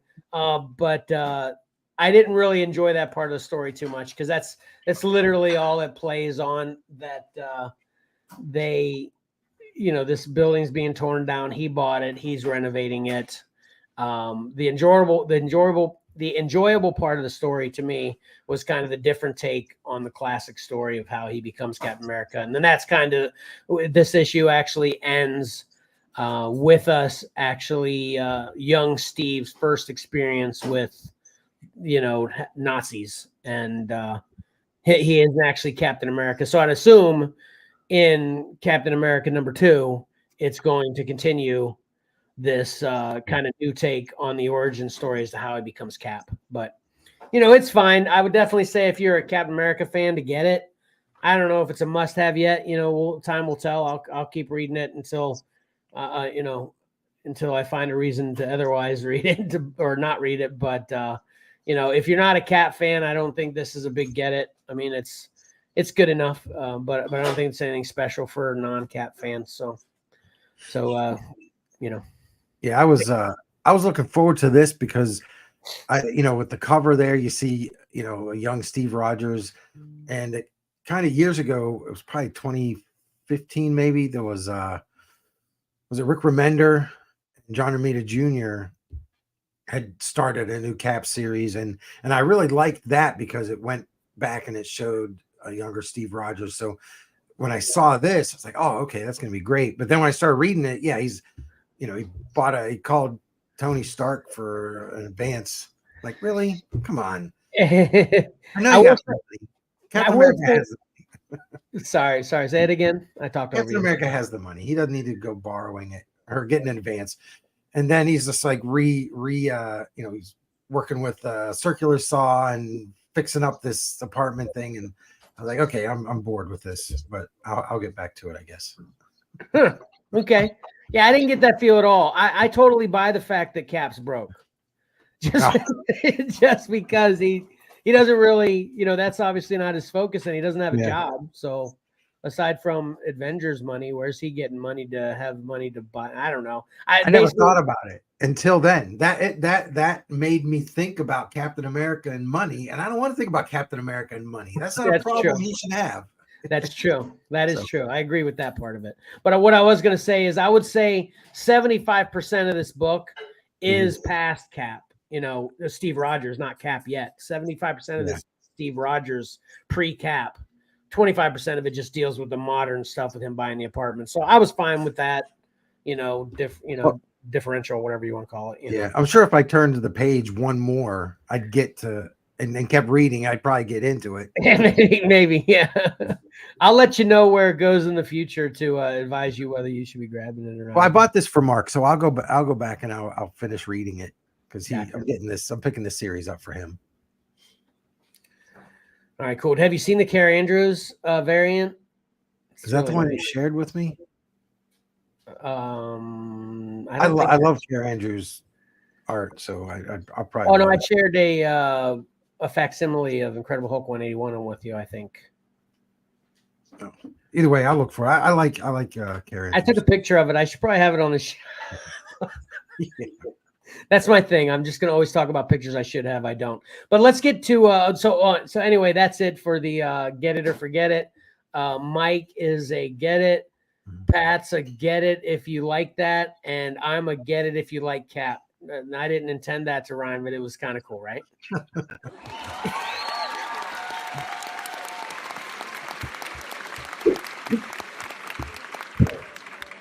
Can you tell I'm just trying to emulate Karen with the closing of a segment? Anyway. let's get to a segment that's got plenty of cool pictures. Are we ready? I'm ready. All right.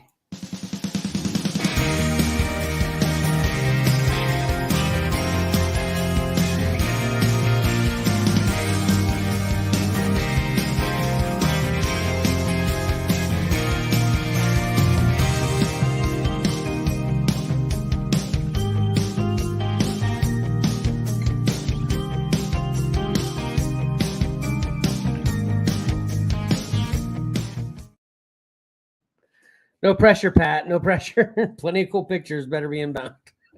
Well, I hate to disappoint. This was a slow week, but we'll make do.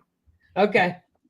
Let's revisit our old friend, the HasLab Giant Man, who he's creeping along, boy. He is starting to get a little worried. He's got 10 days left, and he's about 4,000 orders shy.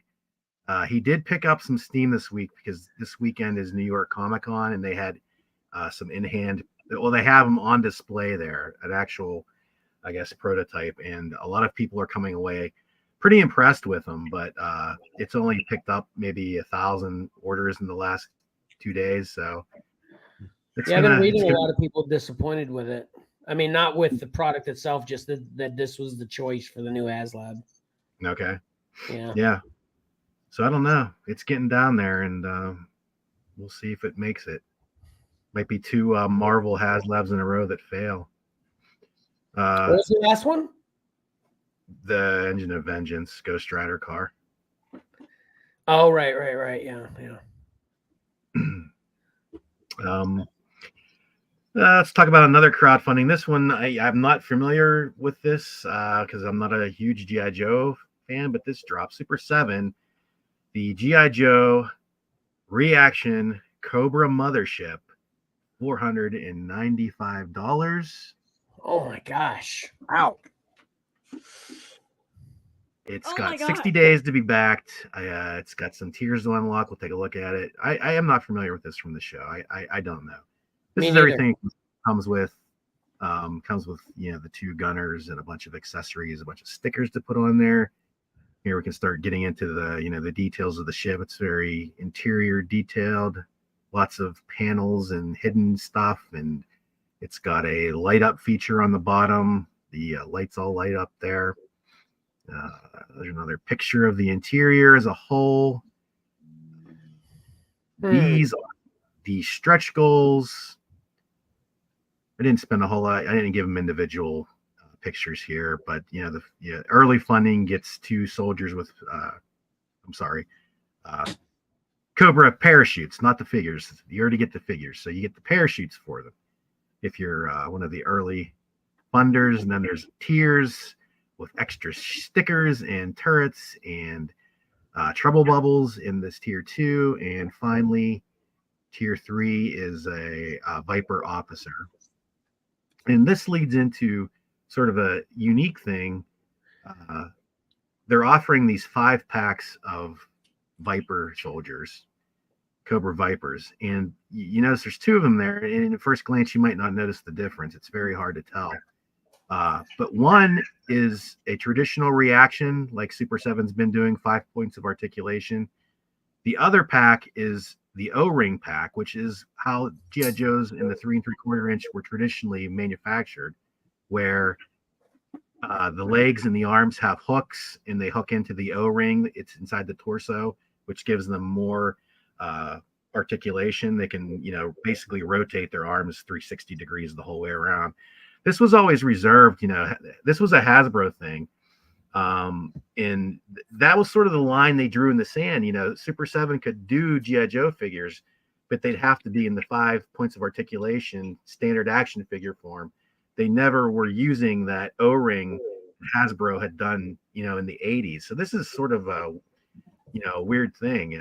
I'm kind of surprised by it, but a lot of the people that, those 80s Real American Hero G.I. Joe fans, this is what they loved about the figures, was the O-ring design. Huh, okay. And those, as you can see there, they're $75. Same price for both either the reaction or the O-ring variation. Perfect. So yeah, I'm not, doesn't interest me, especially because I don't even remember a Cobra mothership. But I'm sure, G.I. Joe guys always are out there in droves, and we'll see what happens with this. Do you have a scale of that ship? There was nothing or measurements really, or whatever. Sorry. Say it again. Yeah, there was. If you can go by this picture, I guess, I imagine that's pretty much to scale. So those are 3 3/4 inch action figures. So Okay. it seems sort of on the small side to me. I don't know. Pretty expensive. But you'd assume the figures would fit perfectly in those seats. So you can kind of figure the size based off that. I think so. Yeah, so maybe I'm wrong about this picture here because that doesn't exactly work out. I don't think. Maybe close. Yeah, I'll see if I can see if maybe even at New York Comic Con this weekend, maybe they were there. Maybe they actually had them out on display with actual humans. We can determine a better scale. Yeah. That'd be better advertising to get funding. That's for sure. Yeah. If it seemed gargantuan, like the Ghost or whatever, Right. And there, even the Hasla or the Dragonfly copter, the 6-inch scale Dragonfly copter for G.I. Joe. When you see an actual person holding it, it definitely gives you a better idea. Right. All right. We'll stick with Super 7 in reaction. This was announced, I think, a few weeks ago, actually, and I missed it or didn't spotlight it. This is Toho Wave 3. You see Megalon, Minya, Mechagodzilla, and another Godzilla. There they are in their carded forms. These are the typical, $20 at Target Super 7 figures.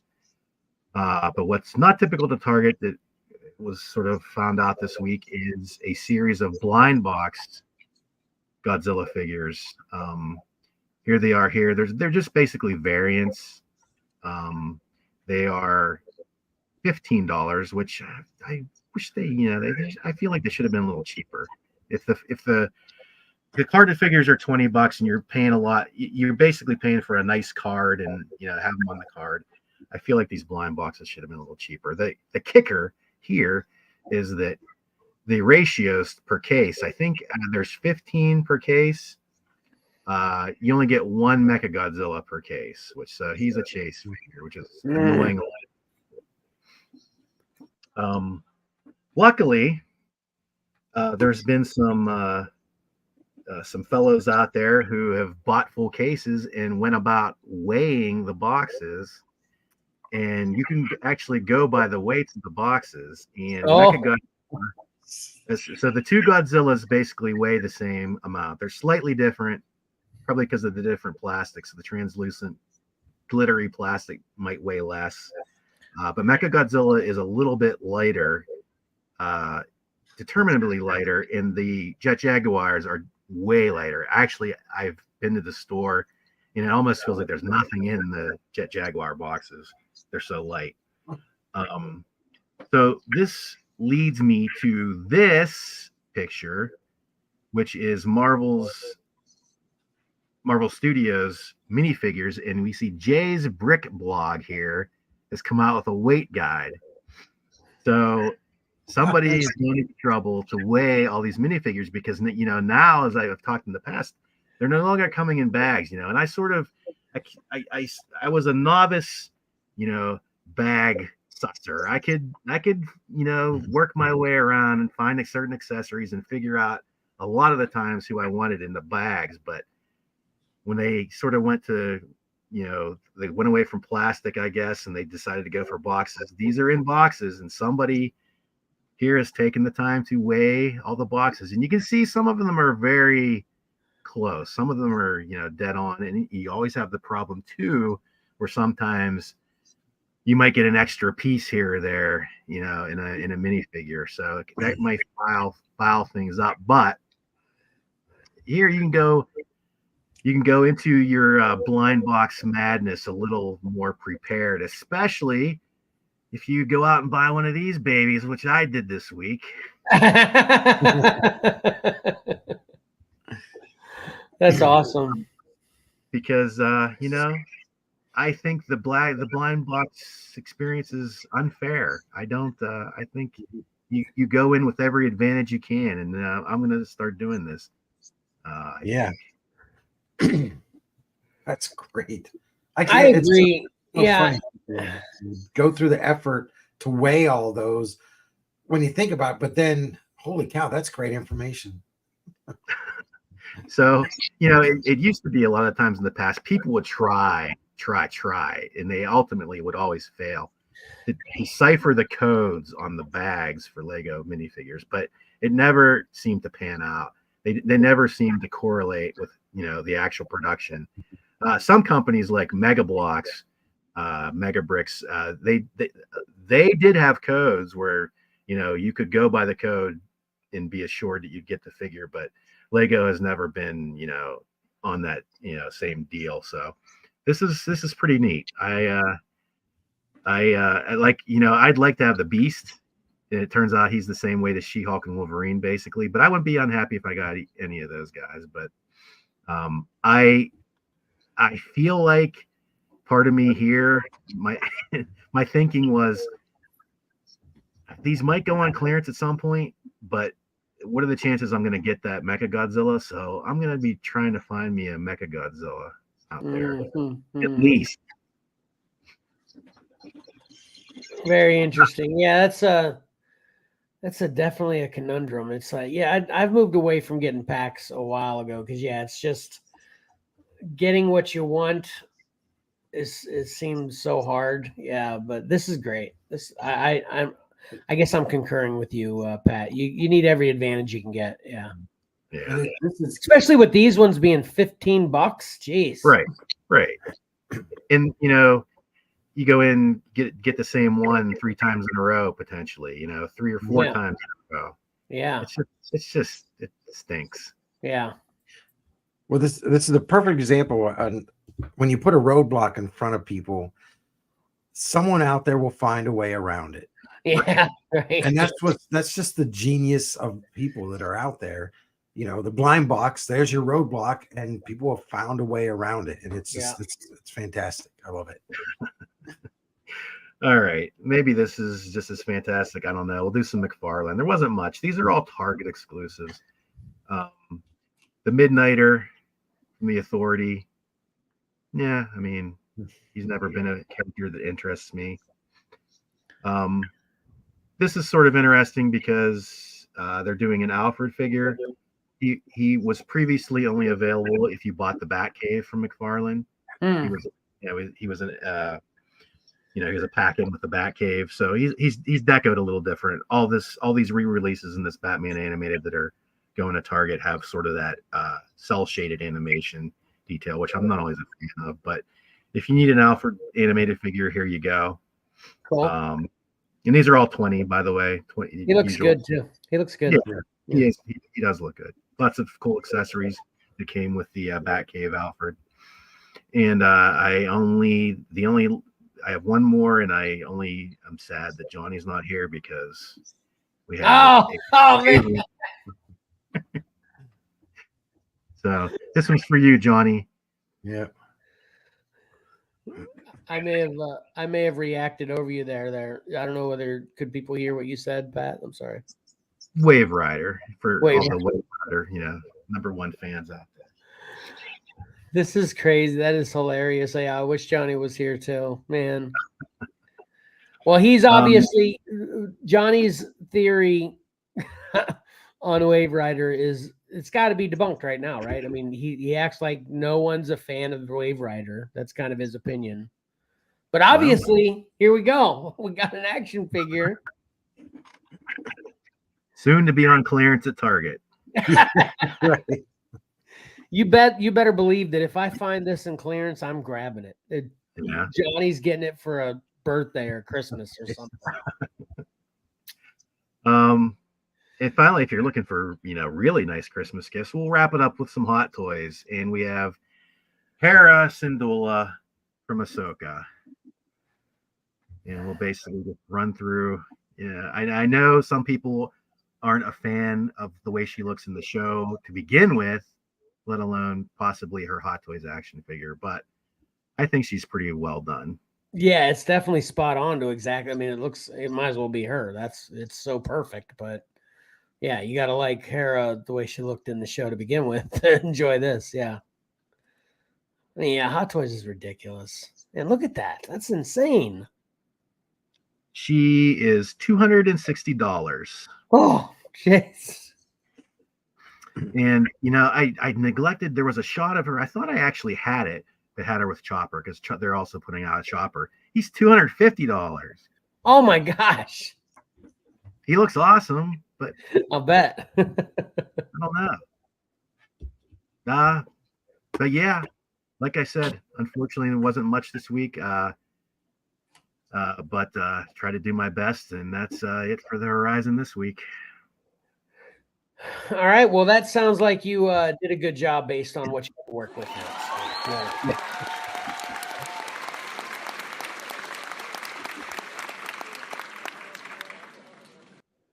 And not only are all those things great in general, it's just aside from what's great that you show in general, it's interest. If it's interesting, it's just as good quality of something to show. Which there's definitely some interesting things in there. So. Didn't those Godzilla 2 make you think about the oh yeah, that's another thing, did you get the full collection of the DC figs from Wendy's? Did you get everything? I have all 6 sets, but they're not in the colors I want. So I'm still endeavoring to track some more down. Okay. Yeah, those 2 Godzilla in the front seem like they're just a solid one color, right? Of the grab boxes or whatever. Yeah, one is sort of like a normal gray color. One is a glittery green color, has glitter in them. Oh, okay. That's a big. In case you didn't know, that's a big Japanese thing. They do a lot of translucent plastics, soft vinyl figures that have the glitter inside them. It's a big thing over there. It's sort of translated over here to that sort of hot topic market. You see figures like that. In that sort of collectible area. Yeah, I wish I could think of the names of the things that Lexi had been bringing home recently. There's little guys like this. They got a big round head, and just shows them in different emotional stages, in their grab bags too. And she wants the specific. They're like on series 3 or something like that too. They're super popular. And Lexi gets them. She hands me down the extras.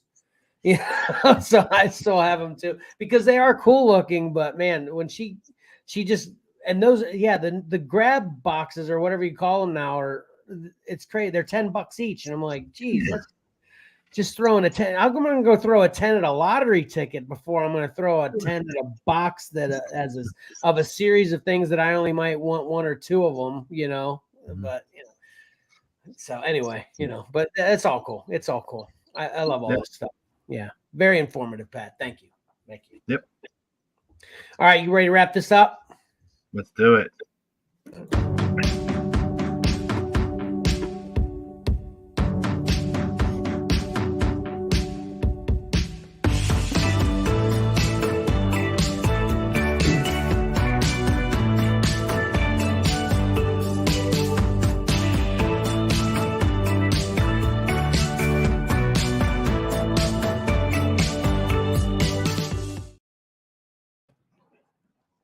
All right, Mike, what you got?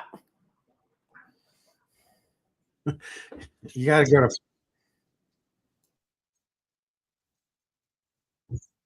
There we go. So you should go to Patrick first after those play because it interrupted me. Oh, I'll try to remember that in the future. Yeah, that's right. I don't have a whole lot, but if you want to have a scary Christmas instead of a Merry Christmas, there are plenty of comic books out there for you. Yeah, a few of them. We learned that Mike loves misleading lead-ins. Yes. Yeah. We also found our connection between, I don't know whether this is an intentional marketing thing or not, between McDonald's and Loki, because I was surprised how much we got to see McDonald's products, and then we found out that Loki is not only loving McDonald's, she's loving the location she was in. And I know you're probably going to say that, Pat. You can still say it because you probably would say it more clever than I just did. But anyway, Mike. Yeah, like I said, I don't have a lot. Yeah, that's all I got. Pat. Yeah, I had Loki. Kevin and I, when it comes to Loki, we're loving it. You covered that. Hopefully stay tuned next month for another review of Cap This Old House. We're definitely noticing for sure that everyone everywhere likes to tell stories about AI and futuristic dystopian futures. So see more of that multiple times in this episode. For sure. Just run out there and grab yourself a little digital scale and save yourself some money. Nice. In the long run. Yeah. And if you want a good review from Kevin on what Kevin watched, don't hate America. Don't make America the bad guy. Yeah. Seems like a simple formula. It does. Exactly. That's all I have. Okay, so yeah, I'll just wrap it up with get it or forget it today. We got lots of Cap action, lots of She-Hulk, and it seems like lots of get it's, but dependings. So She-Hulk was even in, or Cap was even in She-Hulk, one of the issues. So there you go. Oh yeah, yeah. I gotta get it. Little cameo. All right, so that'll do it. Let's see if I can wrap this up properly without carrying around again. Oh, geez. Here we go. All right. Please like and comment on this video, as well as subscribe and hit that bell to get notifications. I only got one new short out last week.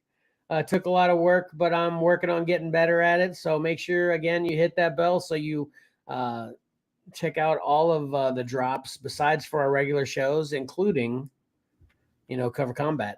Please subscribe to Comics and Collectibles in the Crawl Space on Spotify for podcasters or many other podcast providers, including iHeartRadio as of last week. And please listen to the edited podcast of this live stream on Spotify that will be posted no later than Tuesday. Follow XcellarComics on Facebook, Instagram, and or X, aka Twitter, and follow Exceller_comics on TikTok and whatnot.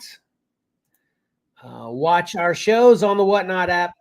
You can bookmark them now to get notified when the ridiculous deals will be offered. I'm getting close to the amount of bookmarks I need to get a show going, so it'll be happening soon. Help it happen by bookmarking that show.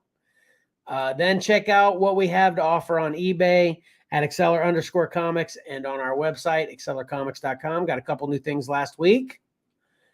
And then you can help support everything we do on the show, even if you aren't interested in buying any comics from us, through Patreon at patreon.com/XcellarComics.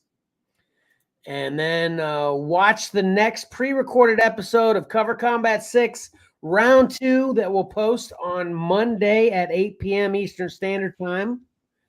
And then you can vote shortly thereafter at 9:30 on Facebook, or you can vote directly on YouTube as well. But get those votes in, and we're really excited to get everybody's late reaction to a pre-recording like that. At least I am.